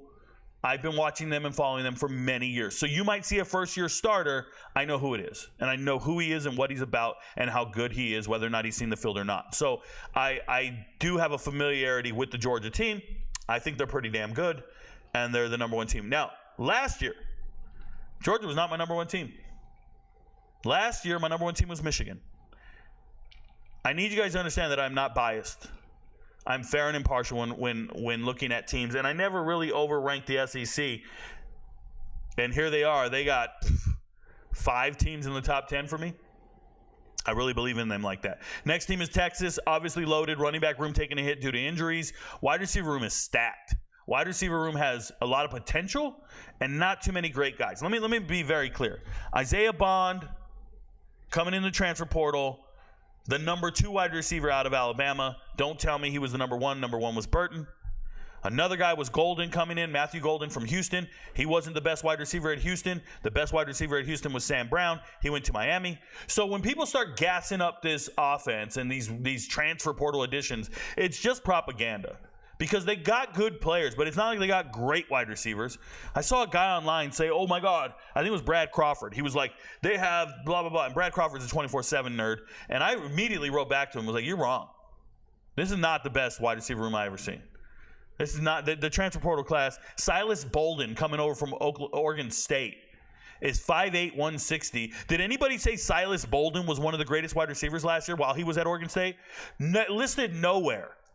Good little dude, listed nowhere on top receiver list anywhere. And now I got to hear Texas got the greatest transfer portal class of wide receivers they've ever seen, and they're listing off the names, and they give me this Bolden kid, and I'm like, man, You guys are biased. You guys would never said this. Did you think that Oregon State had the greatest wide receiver room you've ever seen? Like, where are you coming up with this shit? Texas just lost two first-rounders. 2 first-rounders in the wide receiver room. That's not easy to replace. It's not. Well, offensive line is amazing. Defensive tackles at Texas, for me, not that good. Defensive ends, I already told you, world class. Trey Moore is him. They got others. They got good linebackers. They got good corners. Amazing safety. Shout out to them. I think McCubba just transferred in from Clemson. He's the first guy that I can remember starting as a true freshman at Clemson. Defensive back. He's been starting for many years, and now he's at Texas. Coming home. Next team is Ole Miss. I really believe in Ole Miss. I think they're going to win like 10, 11 games. I don't care what anybody says. Ole Miss is real. Jackson Dart is him. Running back room leaves something to be desired for me. Feels like a bunch of dudes just gathered around. Don't know if any of them are good. The wide receiver room is elite. Elite, elite, elite. And we've seen some great wide receivers transfer and not get any playing time. So I know how elite that Ole Miss wide receiver room is. Tight end, I was on price scoring last year, so I'm still on them. Offensive line got a lot of help. Shout out to Washington, losing 2 of their starters to this offensive line. The offensive line looks solid. Look, man, Ole Miss has been good for a couple years now, and they just can't get over that hump. They just can't win the big games. They better figure it out. I think they put too much money in. They evaluate certain players incorrectly. I would have never paid Princely Umanley anything. You had to get Nick Scorton. You messed up. You didn't get Nick Scorton. You went out and got Princely Umanley. You paid the wrong guy. You got a guy who looks like Tarzan, plays like Jane. Can't get down with him. Ole Miss defense. We'll see what happens. Depth, continuity is the biggest issue. Everybody's new. Next team is Alabama. I told everybody Alabama's going to be down. I think they're going to be down. And let me say this. If you think Alabama doesn't lose anything, and there's the same Alabama, then there's less of a gap between DeBoer and Nick Saban. Let me rephrase. Is Nick Saban the greatest coach of all time? Yes. So if you lose the greatest coach of all time and you don't fall down, was he really the greatest coach of all time? Is he really the greatest right now? Like, I got to believe Kalen DeBoer is going to get these guys and do work with them. Like, I have Alabama winning 9 to 10 games. You figure out the number you want. I got them at 9. I'll be honest. I got them at 9. And I'm looking at them and I'm going, they got a guy at corner that you shouldn't have starting at corner. Both of them really, but we could do this. People always want to know, Rico, why don't you believe in Alabama? It's crazy. You look down here, and the minute you see Damani Jackson starting at corner, Deshaun Jones starting at corner, the minute you see that, you cannot sit here and start talking to me about recruiting stars. Don't tell me former 5-star, former 4-star, modern day. No. That's a kid who literally couldn't start at USC. And if he was still at USC right now, he would not be starting. He's absolutely terrible. But the narrative is we're going to coach him better. We're going to make him better. He's a starter now. That's cool, bro. Now get your ass out there and cover SEC wide receivers. This should not be happening. This is the biggest concern I have. These corners. I've said it all offseason. I just don't believe in the corners at Alabama to the point where it could be a problem. Now, and I know Alabama has 9 wins. They'll still be ranked in the top 10 and get a playoff bid. Mind you, no one in the top 10 has less than 10 wins at the end of the season. Go check the top 10 in final polls. No one has less than 10 wins in the top 10. Alabama's about to do it because they'll be damned if they have a playoff without Alabama. And although I have Alabama here at 4th, I actually think Missouri will be ahead of them in the standings. Remember, these charts are not indicative of win-loss projections. That's for the MVPs. I just did a whole video on it. I showed you guys on Patreon. I can tell you right now, I have A&M winning a ton of games. I have Tennessee winning 7 games, maybe 8. It doesn't matter where you rank it. I have South Carolina winning 4 games. 4. This is not me predicting win totals. This is me evaluating talent and position groups. That's all it is evaluating talent and position groups. And the biggest glaring hole is a 5 at Alabama's corner spot. They got a great team, good coaching staff. Damani Jackson starting for you is a red flag. It's like Kendrick Breedlove starting for Purdue right now. Kendrick Breedlove couldn't be on the field at Colorado, a complete liability, jumps in the transfer portal, and he's now starting for Purdue as their nickel corner. I know how good everybody else is. If he's starting at the nickel spot for Purdue, I know how good Purdue's secondary is. Sometimes it's college football math. This plus this should not equal this. Alabama needs to find better corners, and they don't have them. Watch them give up first downs when they shouldn't. Hey, shout out to Jalen Milroe. I hope he balls out of control. I hope Jalen Milroe balls out of control because I'm betting on his over for yards. Shout out to Prize Picks. Next team on the list, Kentucky. I have Kentucky 11th in the country, talent-wise. You guys see it here, 65 on offense. Not very good. Don't give him any love. Quarterback is a concern, question mark, right? I like Brock Vandagriff a lot. But he's still a concern, still a question. So there he is. 5, just like Connor Wegman. Running back room just had an injury. Demi Sumo's there. It's going to be tough. Give him a 5. Wide receiver room, I believe in Barry and Brown. I believe in Key. I believe in Macklin, just showed up. I like Kentucky's wide receiver room. They just need to get the ball to these guys. Offensive line actually looks improved this year.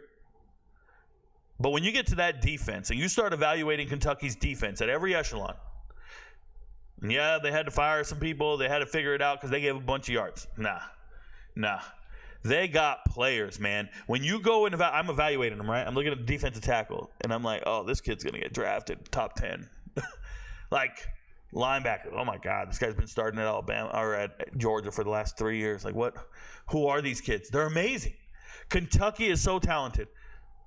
They're literally, talent-wise, the best defense overall in the SEC. If we had tryouts tomorrow for each position group, Kentucky's got guys that are going to start at every position, like at every level of the defense. You're going to have to start their defensive tackle. You're going to have to start a defensive end. You're going to have to start a linebacker, start a safety. You're going to have to start them because they're some of the very best. Now, do they have the best coaching? No. Do they come together on a Saturday? No. Do I have Kentucky winning more than 8 games this year? No. It's an evaluation of talent. Sometimes coaches do less with more. Ask Jimbo Fisher. Right? Next on the list is Oklahoma. Like I said, I really believe in Oklahoma's wide receiver room. Running back room is emerging. They tried to fix their offensive line in the transfer portal this offseason. I hope it worked out for them. For Jackson Arnold's sake. He's an amazing quarterback, but if you don't have an offensive line, it could be a problem. You're in the SEC. There's big, stout defensive tackles. You see a lot of 10s and 9s and 8s. There's a lot of pass rushers. You see 4 10s on defensive ends in this conference. Oklahoma better figure it out. By the way, shout out to Danny Stutzman. Congratulations. I know he was dating Sydney Sweeney. He wrote to me on Twitter about it. We wrote back and forth. Congratulations, Danny. Rumor they were dating all summer. Oklahoma's good, man. I hope they figure it out. Brett Venables is not the greatest coach to me. Just not. A&M. A lot of talent on A&M's defense. There's levels to this shit. Better figure it out. I'm a big Elko guy. I hope they figure it out. Tennessee. Like the wide receiver room a lot. Love their offensive line. And then their front 7 is mean. Especially their defensive line. Like the whole defensive line is just great. I shouldn't say the whole front seven. Linebackers are both injury prone, but we're cool. Secondary question marks. Still think they got enough to score. Don't think they should be ranked 13th in the country. Nope. South Carolina. And the reason I say that is, like, Tennessee's going to finish the season unranked. They're going to finish the season unranked or at the very best in 20 to 25. They're going to win 7 or 8 games max. You don't get ranked in the top 25 with 7 wins. I'm telling you, Tennessee will not be ranked. I'm calling it before the season starts. People think I'm crazy. I've done my analysis. South Carolina, like I told you, I think they're winning 4 games. I love everything about South Carolina. They're just not going to win a lot. They got a tough schedule. They don't match up well with the people they're playing against. You got a freshman quarterback. I hope he learns a lot this year. It's going to be a lot to learn. Shout out to Lenora Sellers. I love him. Wide receiver room, love it. Hope they get healthy. Their defensive line, their defensive tackles, both of them. Tonka, man, dude. They just got monsters up front. He also bats down passes, by the way. They got monsters on the defensive line, and then their safeties, out of this world. Safeties look great. They got 2 of them. They got 2 of them that are amazing. I like South Carolina a lot for some of their talent. Upgrades at linebackers. Went out and got Demetrius Knight from Charlotte. I like South Carolina. LSU. Defense sucks. They got the best linebackers in America. I even gave them an 11 because I just thought they were so much better than everybody else. On tape, I'm watching these linebackers play out of their mind. Now, their coach is neutering them, but they got a new defensive coordinator. I like some of their safety, but the corners suck. Unproven, I should say. Worst corners in the SEC. Defense does not get it done when it matters. You just lost a Heisman Trophy winner. You just lost 2 first-round draft picks at wide receiver. There's going to be some drop-off. It's the reality of the situation. They still win some games. I have them beating out USC to start the season. Florida, very talented team. You see them as the 12th best team in the SEC, but they are 33rd in the country. The only problem with Florida is they play all the teams ahead of them. Like, they play all the teams ranked ahead of them. So it's like, you're 33rd best team in the country. I think Florida wins 4 to 5 games max. Max. 5 games max. Florida's not winning more than 5 games. Don't believe any of the hype they talk about. Don't believe, like, I have Florida losing to Miami to start the season, and people are mad at me for that. We'll see. We'll see if I'm right. We'll see. Auburn. Don't believe the hype on Auburn. I got them winning less than 6 games. Don't believe in Auburn at all. They're 34th in the country. They got pieces. Shout out to Hunter. Shout out to their defense looking okay. I like one of their corners, and then I don't like one of their corners. Like one of their linebackers, not one of the linebackers. You know, I like one of everything on their team. It's all right. It's just not where it needs to be. The depth's not there yet. It takes some time. If you believe in Peyton Thorne, you must live in Alabama, and you don't like Alabama. Like, that's what it is. You walk around saying War Eagle. Vanderbilt, shout out to my boy. Oh, no, there's Arkansas. My bad. Arkansas, I think they got something going, man. I really do. I think they got something going. They're 45th in the country, 14th in the SEC. Arkansas is winning 3 to 4 games, and the thing they have going is their coach should be on a flight. Wherever Pittman wants to go, I think he gets fired. I think it's terrible. All his assistants jumped ship already. Most of his assistants, coordinators, everybody already left. They got nothing left. And, roster looks blah. Roster looks blah. Good luck. Vandy, revitalizing their offense. All they did was bring in every New Mexico State transfer they could find to come over with the offensive coordinator. Brought Jerry Kill on the coaching staff. And they're hoping that Pavia can bring some magic to the SEC. Pavia's a cool kid to cheer for, man. Cool kid to root for. Like him a lot. Don't know if he'll be the starter all year. Don't know what they're going to win. I have them winning 3 games. Mississippi State. Guys, I really ranked them 93rd. I need you to understand. I really ranked Mississippi State 93rd, meaning I have them behind 30 different group of 5 teams. I think Mississippi State is god-awful. The cupboard's bare. They had to find people. They're god-awful. They might win 1 or 2 games. 1 or 2 games. Mississippi State. I know I sound crazy. I know. You guys don't agree with me. 1 or 2 games. Shout out to Mississippi State. So that's the SEC in a nutshell. I'm going to move over to the Sunbelt.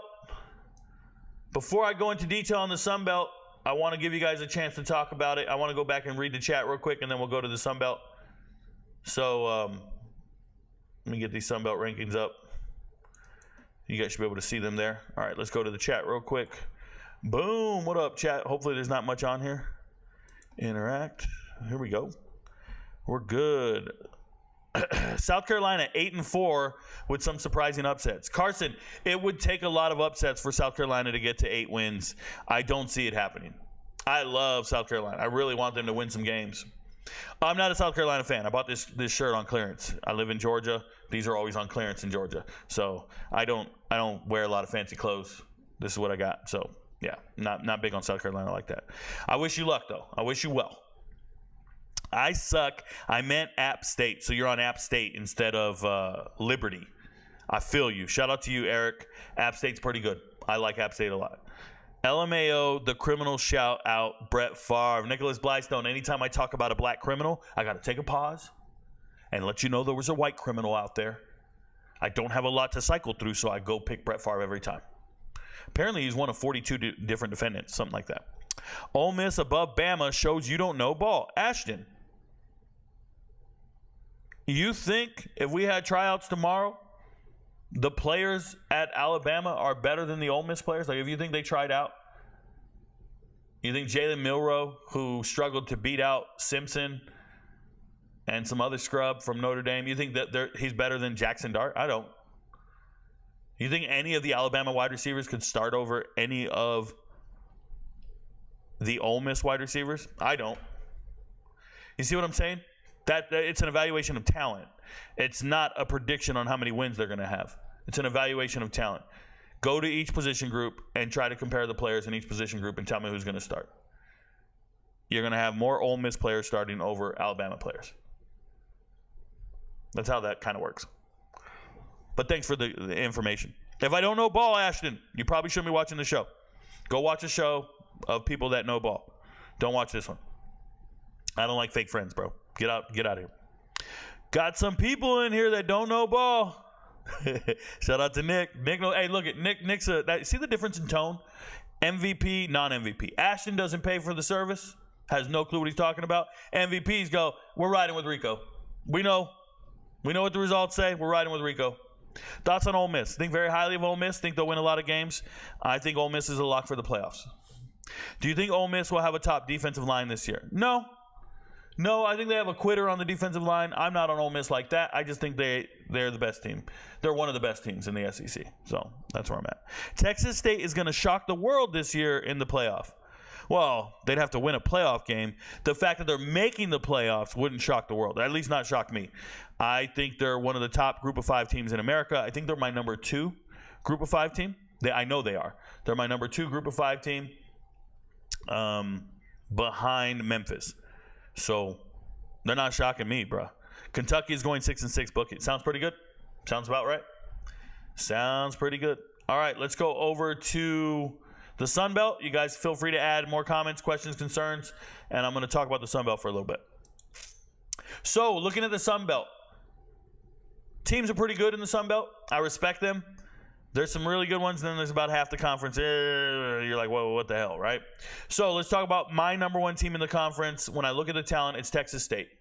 Texas State getting Jordan McLeod to transfer in, leaving JMU, coming over to Texas State. It's kind of crazy. It's a lateral transfer at that, right? Having thrown for like 3,400 yards last year, and then you go and transfer to Texas State, take over the spot where they lost Finley. That doesn't matter. They also have R.J. Martinez as a backup, so they have depth there. R.J. Martinez is a Baylor transfer, used to be the starting quarterback at NAU, Northern Arizona, in the FCS, and he was a high school superstar. So Texas State has a lot of depth at every position.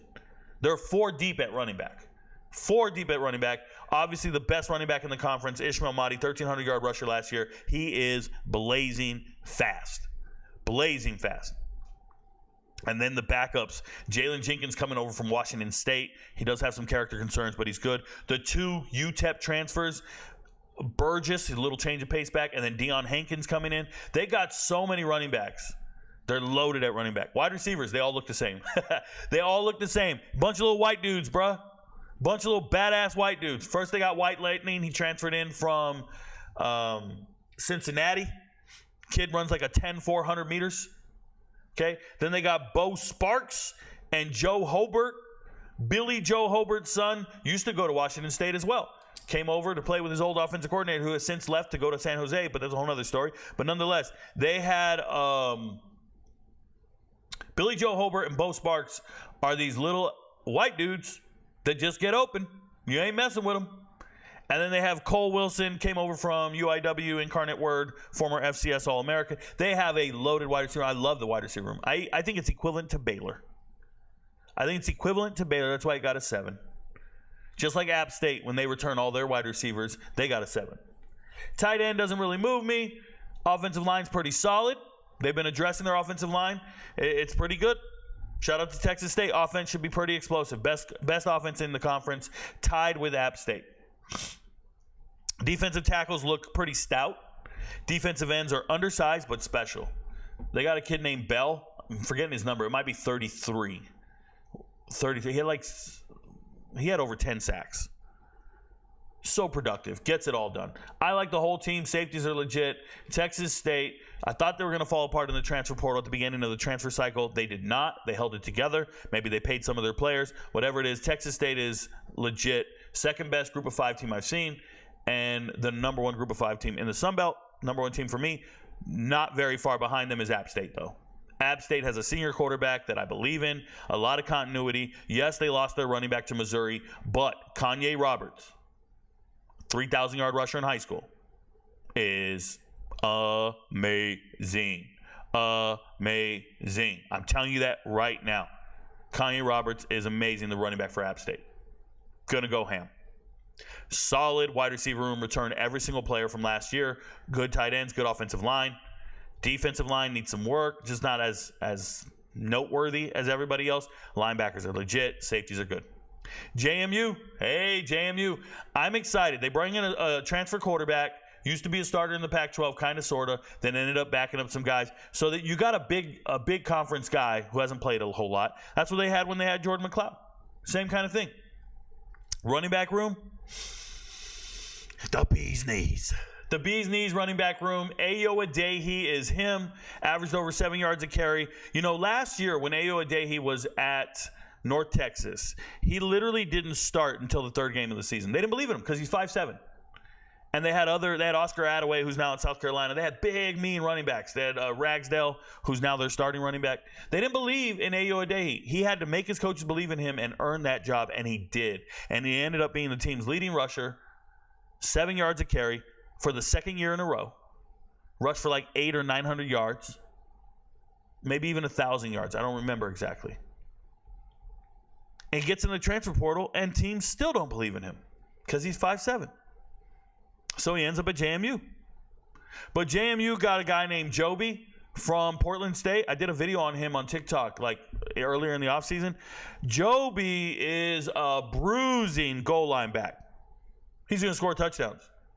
They got a 1-2 punch you can't mess with. App State. Running backs. 1-2 punch you can't mess with. I promise you. Y'all going to watch JMU and be like, yo, this is crazy. JMU's winning 10 games? Again, they just lost their coach. Signetti took everybody with him. Doesn't matter. They got the running back room that you could only dream of. Joby Malari, like that dude is real. Go watch the tape.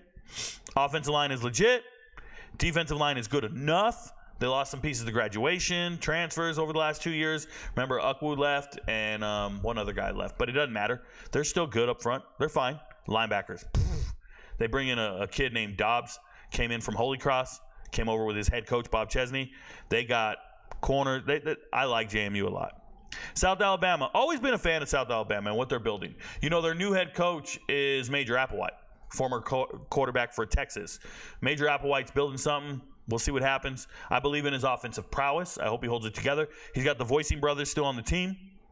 They look good. Shout out to South Alabama. By the way, their quarterback, we saw him play last year when there was injuries to Carter Bradley. is actually pretty decent. He's got a Hispanic last name.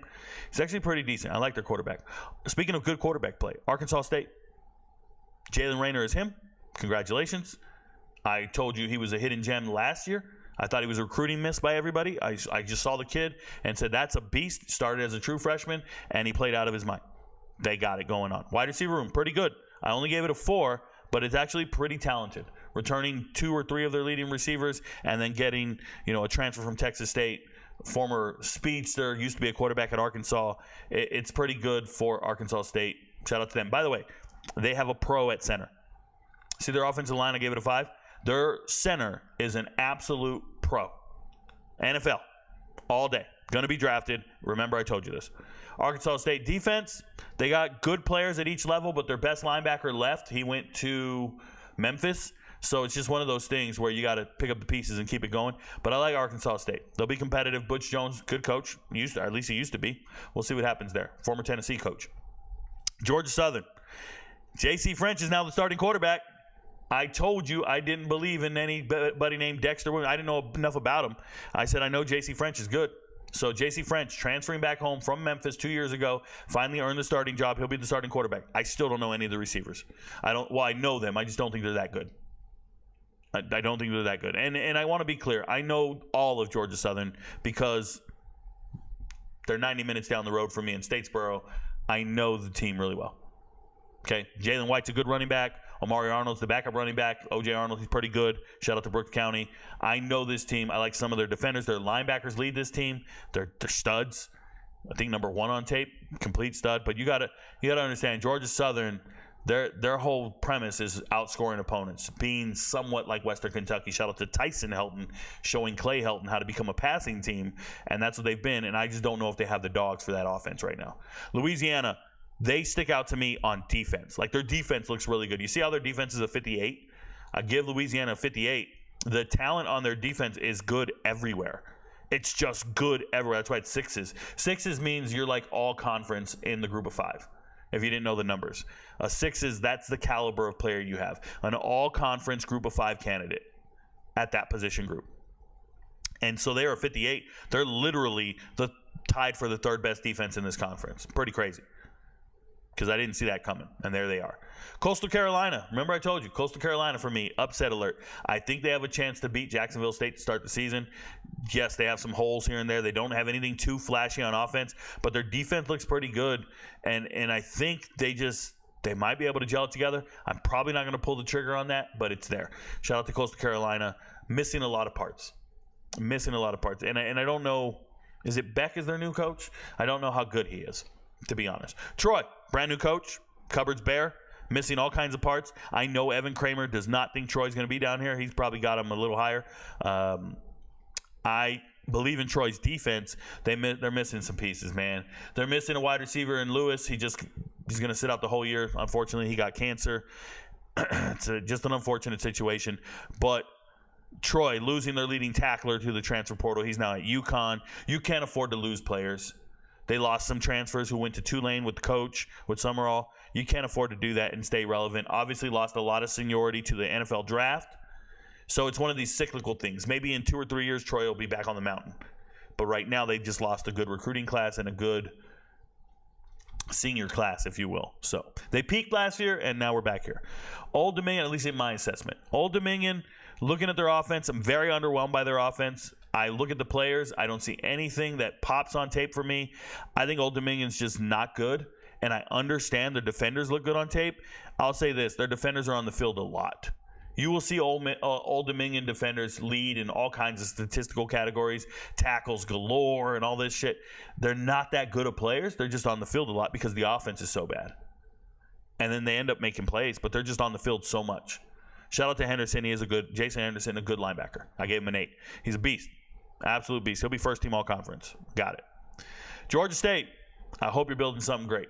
New coaching staff, trying to emulate Georgia, bring home a bunch of the kids, do what you got to do.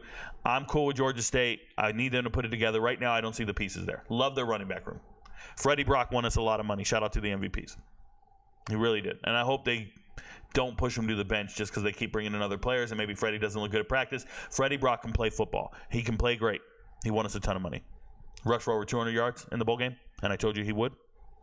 Told MVPs, ladder this shit. Go find the video. Go to Patreon. Search Georgia State.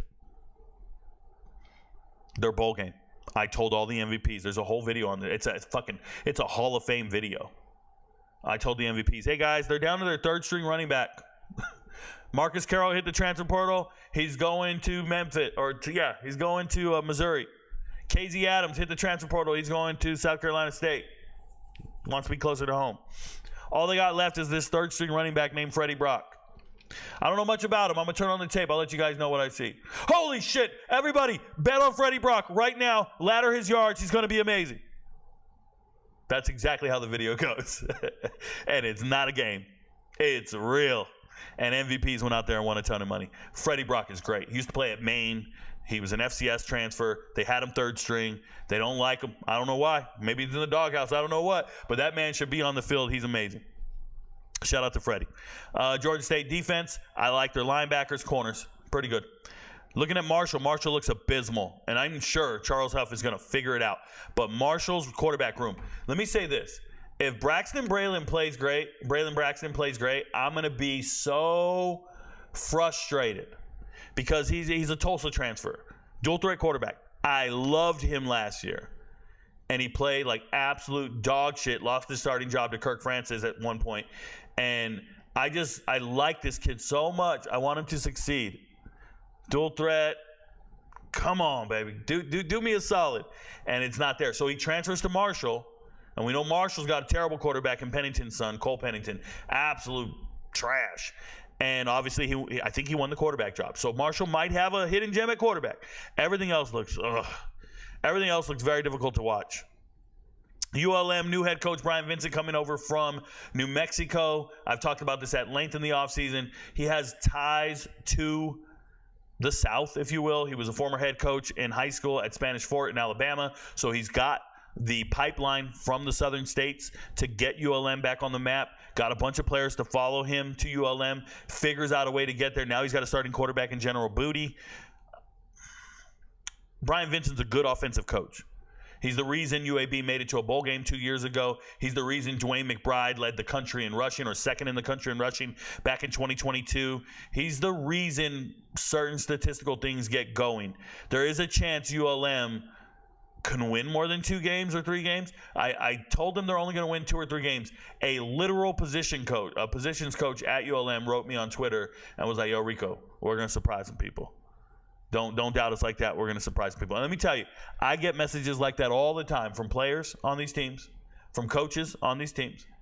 And I don't let it impact my assessment, but I obviously bookmark it, keep it, don't delete it, keep it in my inbox, and I'm like, I got you.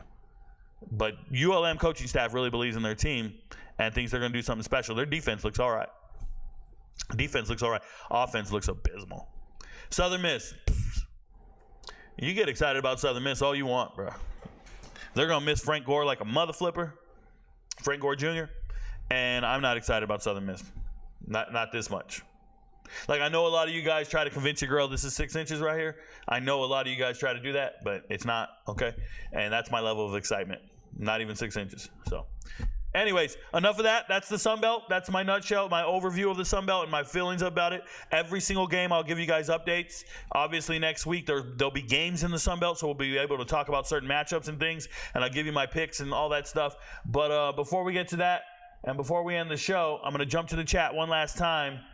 Thank you guys for being here. If you have any questions, comments, concerns, put it in the chat now. I will get to it, and then we'll end the show. We'll wrap it up. I appreciate you guys for being here. Thank you guys for being MVPs. Let's go. Excuse me. Let's get to the chat here. Boom. Interact. All right. Give me a second. I want to get something ready here. Oh, we should be good. All right, chat. One last time. I just put my playoff parlay. I did one with App State and one with Memphis. Hearing you not pick App State to win the conference crushed my soul. No, initially I did, but I'd have to look at the schedules a little closer to decide who's going to win the conference. Kairos, I'm just telling you the talent on the teams. I'm not telling you who's winning the conference. But it wouldn't surprise me if Texas State won the conference. You'd think Western Kentucky would be solid this year. Gavatur, please go back to the Conference USA episode. That was on Wednesday? No, Monday. Conference USA and ACC. Go to the live tab on YouTube. I talk about Western Kentucky then. We only talk about certain teams on certain days to keep it organized and so people can go back and check predictions, picks, assessments, analysis, whatever. So please go and find that episode on Western Kentucky. It was talked about earlier this week. Thank you. Jaden Williams is going to be Jordan McLeod's favorite target this year. Watch. Jaden Williams is going to be his favorite target. Dylan Smith, I don't think you do this for a living, but I'm not going to forget your name, bro. And I'm going to come looking for you when Jaden Williams is not the top target for Jordan McLeod. I'm going to come looking for you, bro. You better be here every day, Dylan Smith. I'm writing it down. I don't forget names, bro. I'm going to remember your name for all the wrong reasons. This is what I'm talking about right here. You guys get to make wild predictions and nobody holds you accountable. I can't make predictions like this because if I do, somebody's going to go out there and bet on it and then write me about it and call me out and make a bunch of videos about it and be like, look at Rico miss, Rico miss, Rico miss. I can't even jokingly do this shit. You guys remember last year? Anybody remember last year when I made a prediction on Alabama's record and I said Alabama was going to go 7-5? Nobody. These morons just saw red, bro. They just saw red. Rico said Alabama's going 7-5. They just saw red. They didn't even listen to the analysis. I had Alabama losing every home game. Every home game, I said, oh, they're losing this game against so-and-so at home. I intentionally just kept saying it like that. They're losing to so-and-so at home. I just picked every home game, and I came up with a reason why they would lose that game. It was complete and utter sarcasm. It was a complete joke, and they didn't believe it. And you know what's crazy is when I make my videos for the MVPs, every single week I'd be like, okay, Alabama's a lock to win this week. Make sure we bet on them. Da-da-da. Every single week I'm picking Alabama to win. But they're still watching that TikTok video where I told them Alabama's going to lose every home game. They don't know. MVPs know the truth. The trolls don't know. So for me, Dylan Smith, when you write like that to me, you're not an MVP. You're not an MVP. You don't know. You don't know. You're a fan writing nonsense, bruh. And I'm going to look for you. Can't wait for Saturday. Can't wait, Nicholas. I'm excited. He's going to go ghost. What you mean? He's going to ghost me? Damn, he's going to treat me like the girls treat him? That's crazy, bro. You're going to treat me like the girls treat you, bro? That's crazy. That's the wildest thing I ever seen. That's unfortunate, bro.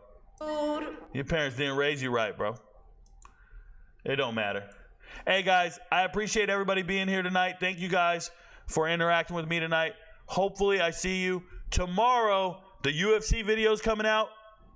It might come out tonight. I'm doing more research on it. It's going to come out, though. I'm only doing one video for UFC this week. It might make it easier if I do it all in one video. I'm going to try to do that. And then I'm going to watch PFL fights tomorrow night. Shout out to the MVPs. If you want to watch PFL fights with me, let's do it. I'm going to watch them. I'll give you guys live bets. I'll watch them on the Discord server with you guys, and I'll give out live bets. So I'll provide commentary and give out live bets for PFL tomorrow night, just so we can kick it and kill time until noon Saturday. Never forget, your friends don't know, but Rico knows. I appreciate you guys for being here. Thank you so much. Thank you guys for making my life possible. I'm out. Peace. Tell, just trust that I'll keep it locked in a cell. Never revealing no secrets you're keeping. These promises strong as a spell. I'll never tell. Yeah, I like you, that's for sure. Never have to close the door. Been a long time, a year before, and I'm missing you so bad. Gone away a month or more. Every show I go before, I need to hear that voice, cause right now feels like it's been too long. I could never let you go on thinking about those secrets true. And I would never bet the world that I would finally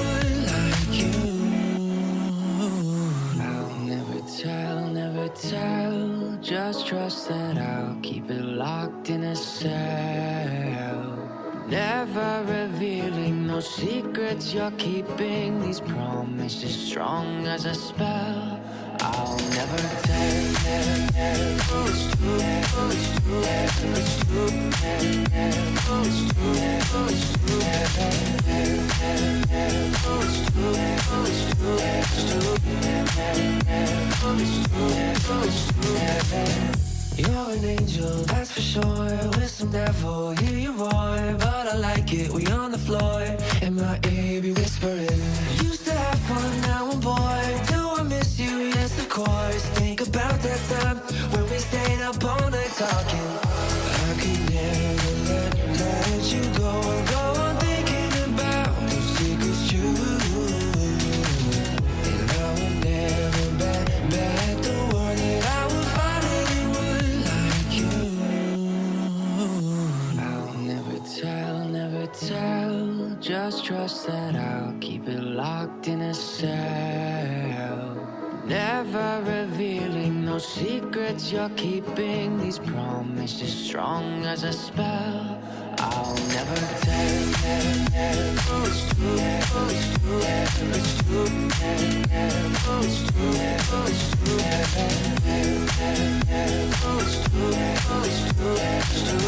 It's true. It's true. It's true.